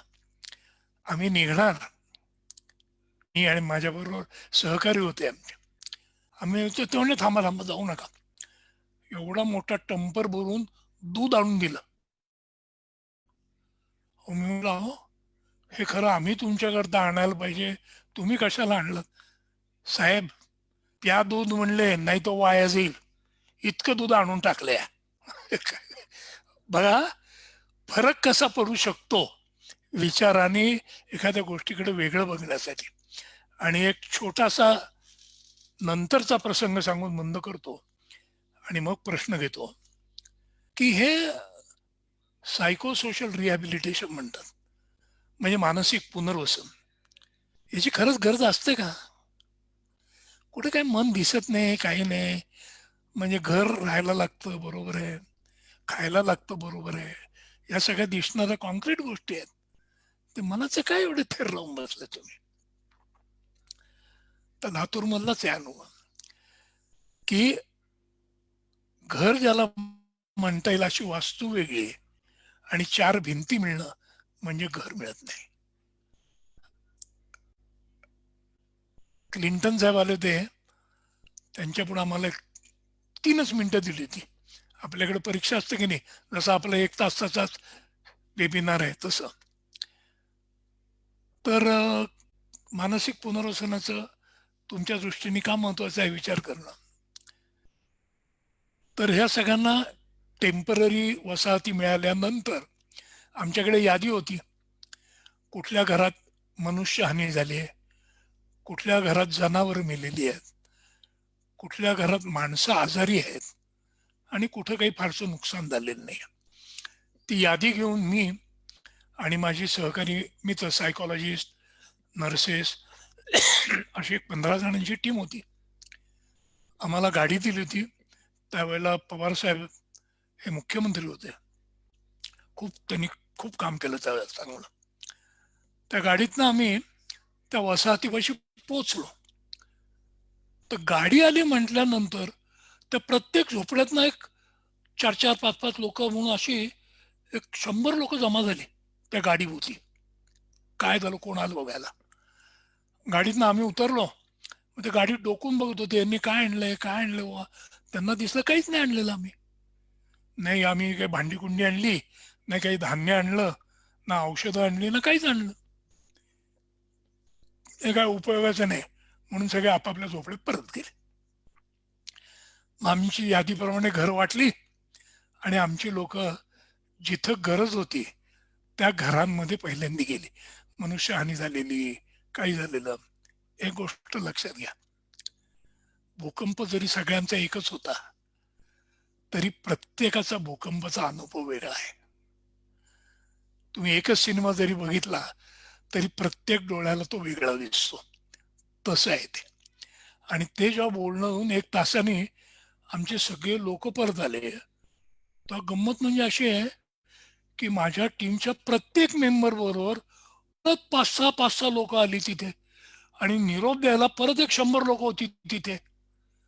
आणि मग त्यांची मागणी काय होती? दुसरी काही मागणी नव्हती. एकच प्रश्न होता, सर तुम्ही नक्की परत येणार ना आमच्याशी बोलायला? एवढाच एक प्रश्न होता. आणि त्यांना एवढाच ॲश्युरन्स पाहिजे होता की आम्ही नक्की परत येऊ, आम्ही परत त्या घरामध्ये जाऊ, त्यांना काय म्हणायचंय, त्यांची बाजू काय आहे ते ऐकून घेऊ. या कठीण प्रसंगी तुम्ही ही ऐकण्याची कला जर साध्य केलीत तर तुम्हालाच तुमचा मार्ग सापडणार आहे आणि दुसऱ्या कोणी मार्गदर्शन करायची गरज पण राहणार नाही, असं मला प्रामाणिकपणे माझ्या स्वतःच्या अनुभवावरनं आणि लातूरमध्ये जे अनुभव आलाय त्याच्यावरनं असं वाटतं. आज समुपदेशकांची मायंदाळी झाली आहे, पण एक गोष्ट विसरतो, माणूस मुळातच स्वतःच्या प्रश्नांना स्वतःची उत्तरं शोधणारा माणूस आहे. आणि त्यामुळं तुमच्या सगळ्यांच्या प्रश्न जरी कॉमन असेल, एक असेल, तरी प्रत्येकाचं उत्तर वेगळं आहे. त्याची सूत्र जी आहेत ती आनंदनी आणि मी तुम्हाला सांगायचा प्रयत्न केला. याच्यातून तुमचं उत्तर तुम्ही तयार करायचं. म्हणजे कांदा, टमाटो, मिरची आज सगळं आम्ही तुम्हाला पुरतोय, पण पदार्थ तुमचा तुम्ही तयार करायचा आहे. आणि तो कसा करायचा ते आपण बघू. धन्यवाद. मानसोपचारासारखा क्लिष्ट वैद्यकीय विषय आणि नाट्यक्षेत्र या दोन्हीही क्षेत्रांमध्ये तुम्ही जे प्रतियश मिळवलं त्याच्या मागचं रहस्य काय? करोना. काय मी तुम्हाला खरं सांगू का, या दोन गोष्टी वेगळ्या नाहीच आहेत. मलाही असंच सुरुवातीला वाटलं होतं की या दोन वेगळ्या गोष्टी आहेत. म्हणजे एक माझं उपजीविकेचं साधन आहे आणि दुसरं माझ्या आनंदाचं साधन आहे. आणि जसजसं मी काम करत गेलो तसतसं माझ्या लक्षात आलं की जर आपल्याला आनंद मिळत राहिला तर उपजीविकेचं काम सुद्धा आपण आनंदानं करू शकतो.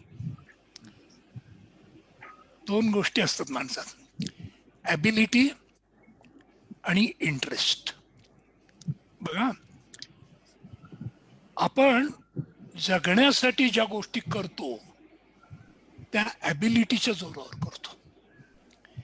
म्हणजे एखाद्याला उत्तम स्वयंपाक करता येत असेल तर भले शाळा पण शिकलेलं नसू दे, त्या माणसाला जन्मात मरण नाही. बघा, उत्तम स्वयंपाक येत असेल, लोक पैसे देऊन त्याला जागा देतील, इथं राहा बाबा, आम्हाला खायला घाल चांगलं, त्या माणसाला कधीही मरण नाही.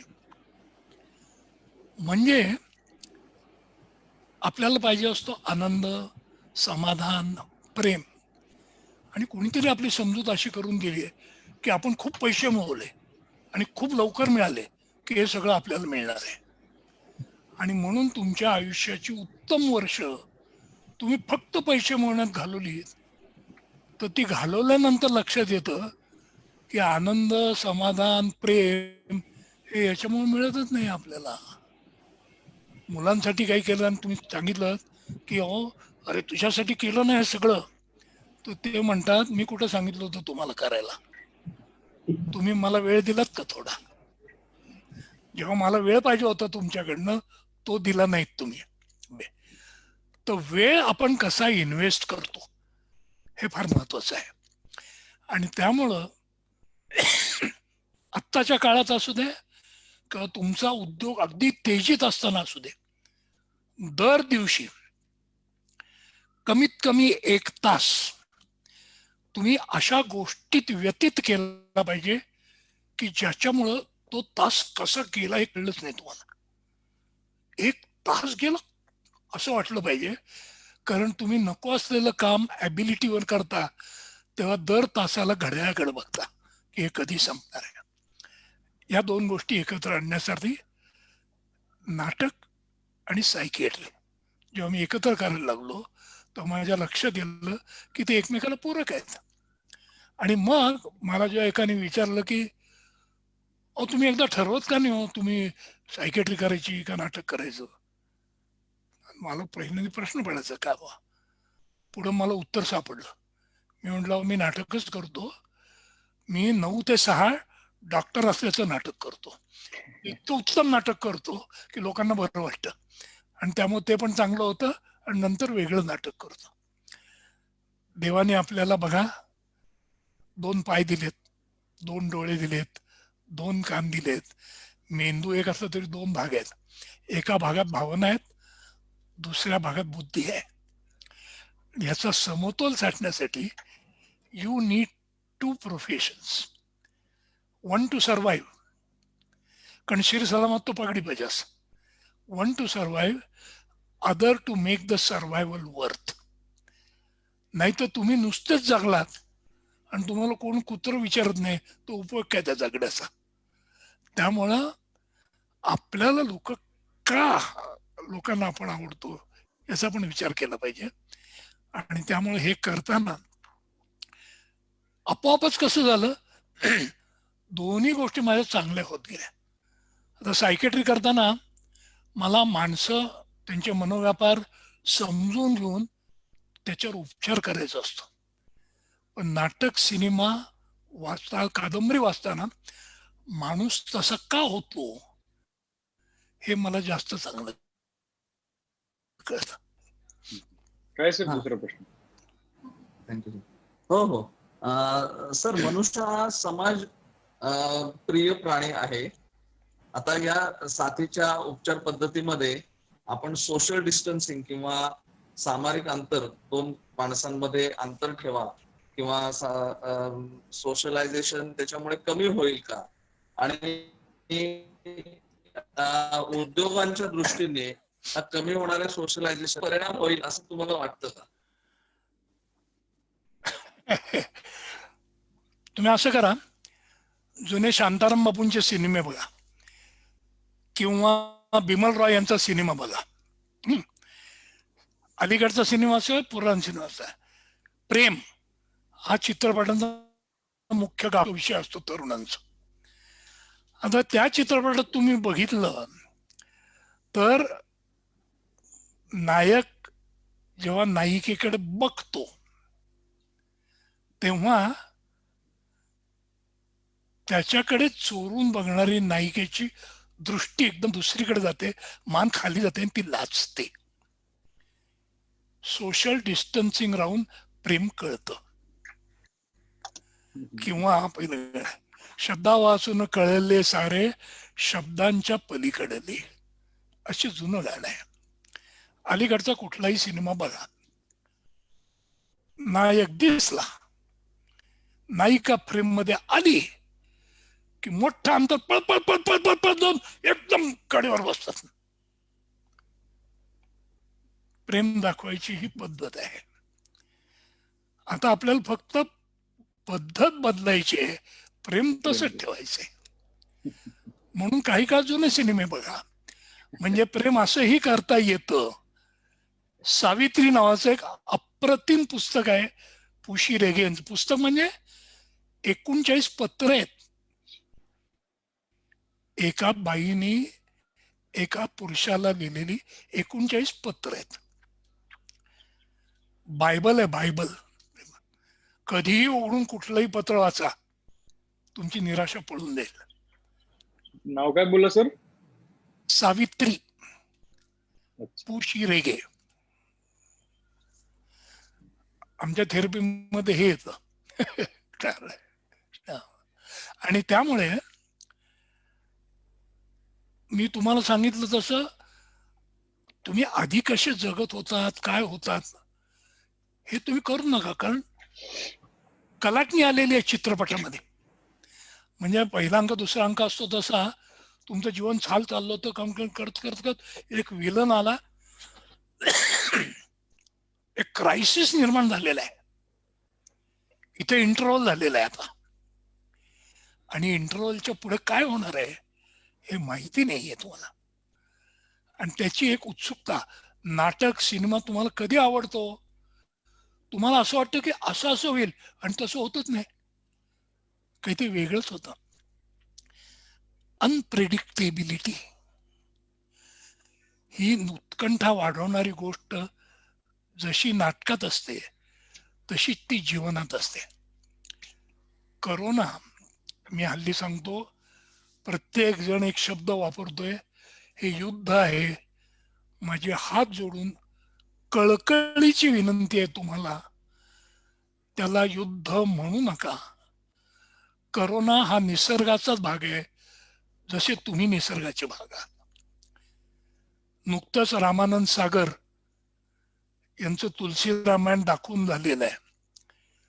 त्यात युद्ध सुरू व्हायच्या आधी रामाला जेव्हा सेना विचारते की आता आपण युद्ध सुरू करायचं का थांबायचं, त्यांनी हल्ला करत तोपर्यंत, तर राम म्हणतात काहीच करायचं नाही, आपण अंगदला पाठवू शांतीदूत म्हणून, की अजूनही हे टाळता येईल, संहार होणार नाही. कुठल्याही युद्धात निरपराध लोक मरतात. तो रावणाकडे जातो. रावण म्हणतो, अच्छा, रामाला म्हणजे भीती वाटते का माझ्याशी युद्ध करायची? आता माणसाने केलेल्या प्रगतीमुळे, जसे रावणाने देवांना वश करून अनेक अस्त्र मिळवली ती, आणि त्यामुळे त्याचा अहंकार इतका वाढला होता की माणसासारखा दिसून तो राक्षस झाला, म्हणून तो रावण.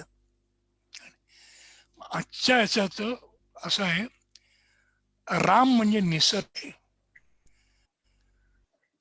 युद्ध करणारा माणूस म्हणजे रोण झालेला माणूस आहे. आणि करोना हा अंगद आहे. तो निरोप घेऊन आलाय, कृपा करून मी तुमचा शत्रू नाही, नव्हतो, नसेन, पण तुम्ही जर असंच ठरवलं असेल की मला जिंकायचं तर ते तुम्हाला जमणार नाही, हे मी तुम्हाला सांगायचा प्रयत्न वेळोवेळी केलेला आहे. एकदा चीनमध्ये जाऊन केला, एकदा जपानमध्ये जाऊन केला, एकदा भारतात केला. अहो, कुणीच ऐकत नाही माझं, म्हणून मी एक जागतिक थप्पड दिली तुम्हाला सगळ्यांना एकाच वेळेला. पण अजूनही मी आलो तरी तुम्ही 90% चांगलेच असता. कुठल्याही डिझास्टर मध्ये काही निरपराध जातातच, पण आपण हे युद्ध म्हणून केलं. दृष्टिकोन बदलायची गरज इथपासून आहे आपल्याला. हा पॉज आहे.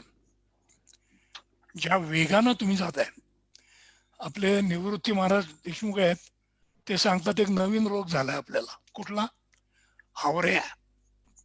हावऱ्या म्हणजे दिल मांगे मोर. आपलं समाधानच होत नाही कशाने. हा 70 वर्षाचे जगायचे नाही, 90 वर्ष वय, 90 नाही 125 वर्ष, 150 वर्ष. अरे चायला मरायचं कधी मग?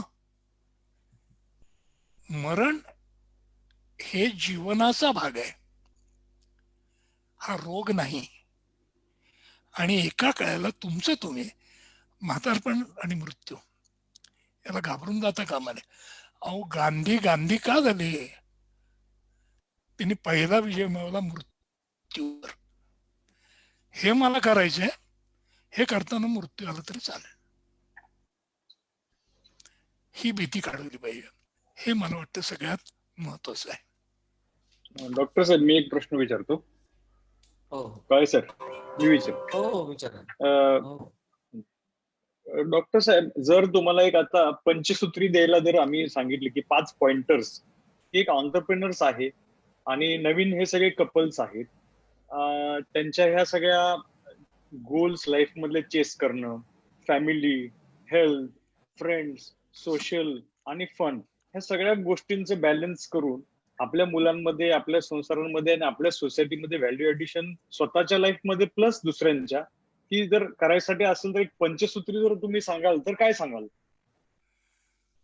मला सगळं पंचसूत्रीत पाहिजे म्हणजे गंमतच आहे. नाही, आता लास्ट क्वेश्चन आहे ना, संपत आलं ना सगळं. त्यामुळे 5 पॉइंटर मध्ये बसायचा प्रयत्न करतो. सर, एक तर ही जबाबदारी म्हणा किंवा इन्व्हिटी, ही तुमची एकट्याची नाहीये. तुम्ही जी लोक आता सांगितलीत ही सगळी माणसंच आहेत. या सगळ्या माणसांना भावना आहेत, या सगळ्या माणसांना बुद्धी आहे. आपल्याला सुचलेल्या पर्यायापेक्षा तुमच्या मुलाकडे चांगला पर्याय असू शकतो, तुमच्या बायकोकडे चांगला पर्याय असू शकतो. कारण एकच गोष्ट तुम्ही जशी बघता तसं मुलगा बघत नाही, बायको बघत नाही, तुमच्याकडचा वर्कर पण बघत नाही. एक छोटी पटकन गोष्ट जाऊन तो डॉक्टरांचीच आहे. डॉक्टर मुंजे म्हणून अलिबागला सर्जन होते. त्यांच्याकडे केस आली, बैलांनी शिंग पोटूच्या बैला मारलं, ते शिंग गेलं पोटात आणि अर्भकाचा हात बाहेर आला. तिला घेऊन आले इमर्जन्सीत. साहेब, खूप वर्षांनी नवसाच आहे हो हे मूल, आम्हाला काही करून वाचवा. डॉक्टरांनी पाहिलं, बाकी काही जखम नाही, काही नाही, सगळं ठीक, फक्त हात बाहेर आलेला अर्भकाचा. त्यांना वाटलं सोपं आहे, हात आत टाकला, पोट शिवलं की काम होईल. जाम काही केलं तरी तो हात काय आत जाईना, असा आवळून गच्च बसलेला. घामाघूम झाले डॉक्टर. त्यांचा एक अल्कोहोलिक वॉर्ड बॉय होता, त्याचं नाव सांडे. सांडे ऑपरेशन थिएटर साफ करता करता आला, त्यांनी चालली मारामारी चालली म्हणून काय झालं, ते डॉक्टर म्हणले काही नाही, आता हे जमत नाही. तो म्हणला, साहेब एक काम करा ना, काय करायचं? चटका द्या हाताला म्हणले. मी काय हा बघा ना, डॉक्टर म्हणले मी काही करायला तयार होतो. स्पिरिट लॅम्पवर मी सुई गरम केली आणि त्या बाळाच्या बोटाला चटका दिला, झटकन हातात गेला. घेतला हात. पुढचं काम सोपं होतं म्हणले. शिवून टाकलं. बाई फुल टर्म होऊन डिलिव्हर झाली. मुलगा झाला. हातावर कुठे काही दिसत नव्हतं. सांगण्याचा उद्देश, सांडे तारी त्याला कोण मारी, असं त्यांचं चॅप्टर आहे. तसं तुम्हाला जेव्हा समस्या असेल, तसं नाडकर्णींनी सांगितल्याप्रमाणे ती समस्या मुलाबरोबर, बायकोबरोबर, कामगाराबरोबर शेअर करा. कदाचित वेगळे वेगळे मार्ग सुचतील. आणि झिडकर नाही तिला काय घ्यायचं असं नका करू. म्हणजे तुम्ही ओपन होणं फार महत्वाचं आहे. त्यालाच इनर लोकस ऑफ कंट्रोल हे वेगळ्या शब्दात सांगितलं मी आधी. असं जर केलं ना, तर सगळ्यांनी मिळून, समस्या सगळ्यांची एकच आहे, 5 उत्तरं निघतील, त्यातला कुठला पर्याय चांगला आहे याची निवड तुम्ही करा पाहिजे. Great great. आज अनेक महिला उद्योजिका वर्क फॉर होम म्हणजे घरातले काम करतायत आणि वर्क फ्रॉम होम म्हणजे अनेक ठिकाणी घरनं काम करतायत, त्यांच्या ऑफिसेसची. अशा दुहेरी भूमिका पार पाडतात. आता त्यांची म्हणजे कुटुंबामधले इतर लोकांची जितकी मदत त्याच्यापेक्षा अडथळा कदाचित जास्त असावा. त्यामुळे त्यांच्या त्या मानसिक स्वास्थ्यासाठी काही गोष्टी सांगू शकाल का? अगदी सुरुवातीला मी सांगितलं, तुम्ही एक दिवस गप्प बसलात ना तर खूप मदत होईल त्यांना. फार मोठी मदत होईल. आपल्याला ती सवय नसते ती. आणि दुसरी गोष्ट, काही तुम्ही म्हणा,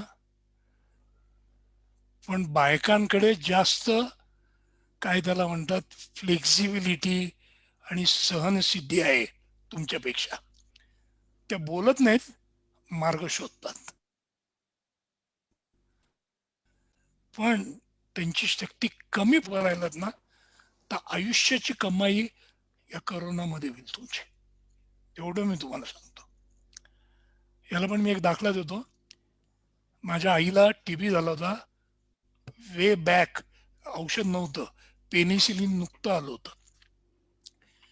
आणि माझा भाऊ जन्माला आला होता तेव्हाच.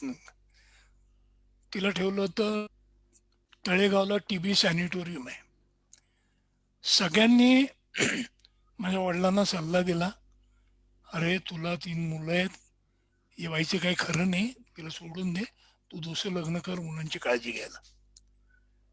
कोणाचं न ऐकता स्वयंपाक करून आम्हाला बघून, आईची बहीण होती ती ते आठवड्यातनं 3दा तिला भेटायला जायचे, काय हो नको, औषध आणून दे, सगळं करायचं. 3 महिने तिथे होती. पुढचं संपूर्ण आयुष्य आई वडिलांचं काही भांडण झालं, आम्ही मध्ये गेलो तर दोघं आम्हाला गप करायचे. आणि दुसरा एक नियम त्यांनी पाळला. 1 तारखेला येऊन सगळा पगार ते आईच्या हातात द्यायचे आणि दुसऱ्या दिवसापासून तिच्याकडनं पैसे मागायचे. म्हणजे, आणि हा कधीही मोडला नाही त्यांनी. मग समजा 10 रुपये मागितले, परवा दिवस ना तुम्हाला 15 रुपये, त्याचं काय झालं? मग ते बसला गेले आणि ते भाजीला गेले आणि अमुक तमुक त्यांचे वाद चालायचे सगळं झाल्यावर. पण कळलं काय मला, the right to earn was with my father, but the right to spend was with my mother. तर मला असं वाटतं की ही गोष्ट कुठल्याही नात्यात अत्यंत महत्वाची आहे. You cannot have all rights with you. आणि हे तुम्ही ओळखून जर केलं की ज्याच्याकडे जे स्किल आहे त्याच्याकडे ते राईट दिलेत, तर बायकोला मदत होईल आणि कदाचित पुढच्या आयुष्याची तुमची चांगली सोय होईल, असं मला वाटतं. एक प्रश्न डॉक्टरांनीच विचारला, सुप्रिया अनंतकर जोशी म्हणून, की आता ह्या लॉकडाऊन नंतर बऱ्याचशा ठिकाणी पे कट करावे लागतील स्टाफचे, तर त्यानंतर त्यांचा मोराल आणि स्पिरिट कसं कायम ठेवता येईल याबद्दल डॉक्टर काही गायडन्स करू शकतात का? काय करता येईल म्हणून? सॉरी, प्रश्न कळला नाही. लोकांचा मोराल आणि स्पिरिट, स्टाफचं मोराल आणि स्पिरिट पे कट नंतर, सॅलरी कमी केल्यानंतर हा, स्टाफचं मोराल आणि स्पिरिट कसं कायम ठेवता येईल त्या बाबतीत काय तुम्ही मार्गदर्शन करू शकाल का? तुम्ही तुमचे जर कमी करणार असाल फायदा, तुम्ही सगळ्यात जास्त तुमचे कमी करा आणि त्याच्याहून त्यांचे वरचे असू देत, तर तुम्हाला सहकार्य मिळेल. स्वतःचे ठेवले आणि त्यांचे पगार कमी केले तर नाही. माग खूप वर्षे पूनम हॉटेलमध्ये सगळा धंदा सगळ्यांचा केला होता. तर तुम्हाला एक किंवा नेपोलियनची पण उदाहरणं ती देत नाही मी तुम्हाला, पण तुमच्या वागण्यात ट्रान्सपरन्सी असेल आणि मला तुमच्याबद्दल काळजी आहे, मी तुमचा पगार कमी केला असला तर मी स्वतः काहीच घेत नाहीये सध्या. मी माझ्या बायकोच्या जीवावर जगतोय किंवा मी कमी घेतोय. तुमचे 100 रुपये तुम्हाला 50 देतोय ना, मला 500 मिळायचे, मी पण आता 100च घेतोय फक्त. हे जर तुम्ही ट्रान्सपरंटली केलं तर याचा तुम्हाला फार फायदा होईल. एक तर तुमच्या सवयी बदलतील, तुमच्या लक्षात येईल की एवढ्या याची गरजच नसते आपल्याला. मूलभूत गरजा आपल्या अत्यंत कमी आहेत, हे जो तुमच्या लक्षात, ह्या तुम्ही वाढवून ठेवलेल्या गरजा आहेत. म्हणून मी परत परत सांगतोय तुम्हाला, करोनाच्या आधीचे तुम्ही आणि नंतरचे तुम्ही ह्यात जर आमूलाग्र फरक नसेल आणि सगळं पहिल्यासारखंच होणार आहे, या मनोवृत्तीने तुम्ही गेलात तर you are going to face more trouble than before. आपलं तुम्ही म्हणले गोष्ट खरी आहे. मागच्या 1.5 महिन्यापासून आम्ही पाकिटला हात पण लावला नाही. खर्च लागत नाही, पैसे लागत नाहीत, हे आता कळालं आम्हाला. पण धन्यवाद डॉक्टर. Thank you sir. नमस्कार सर. आपण नमस्कार. इतक्या सोप्या भाषेमध्ये सर्व प्रश्नांची उत्तरं दिलीत, सिनेमातले दाखले दिलेत, इतिहासातले दाखले दिलेत आपण, आणि करोनाची भीती, मृत्यूची भीती तुम्ही आमच्या मनातून घालवली, फार सोप्या पद्धतीने घालवली. त्याबद्दल मी आपले सर MA च्या वतीने खूप खूप आभार मानतो. आपला वेळात वेळ काढून आपण मानसिक आरोग्यासंबंधात जे काही प्रश्न होते त्याची चांगली उत्तरं दिली. डॉक्टर आनंद सरांनी, नाडकर्णी सरांनी सुद्धा खूप छान उत्तरं दिली. त्याबद्दल मी त्यांचा देखील आभारी आहे. मी मॅनेजमेंट कमिटीच्या वतीनं वेबिनार कमिटीच्या सर्व सदस्यांचे या काळामध्ये आयोजित केलेले वेबिनार सिरीज, त्याबद्दल मी त्यांचे खूप आभार मानतो. त्याचप्रमाणे आपला हा आजचा कार्यक्रम झूम आणि फेसबुक वरती लाईव्ह होता, त्यामध्ये सहभागी झालेल्या सर्वांचे देखील मी आभार मानतो.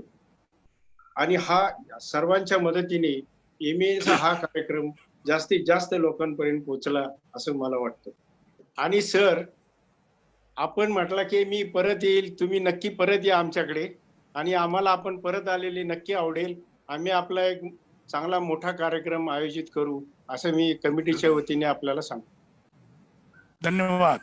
धन्यवाद. थँक्यू. थँक्यू. मंगळवारी आपण 4 वाजता the great warrior Maharaj Sayajirao Gaikwad साहेबांचे बाबा भांड सरांना आपण ह्याला बोलवलेलं आहे. तर मी सगळ्यांना अपील करतो की आपण सर्वजण हा वेबिनार अटेंड करा. त्या काळचे टाइमलेस विजनरी ते होते. मलाही स्वतःला इतकं माहिती असून सुद्धा मला त्यांच्याबद्दल माहिती नव्हती. तर नक्कीच ऐकण्याजोगं आहे आणि प्रत्येकाने जरूर त्या वेबिनार अटेंड करावं ही मी MA तर्फे सगळ्यांना विनंती करतो. व आजचा वेबिनार संपला असं मी डिक्लेअर करतो.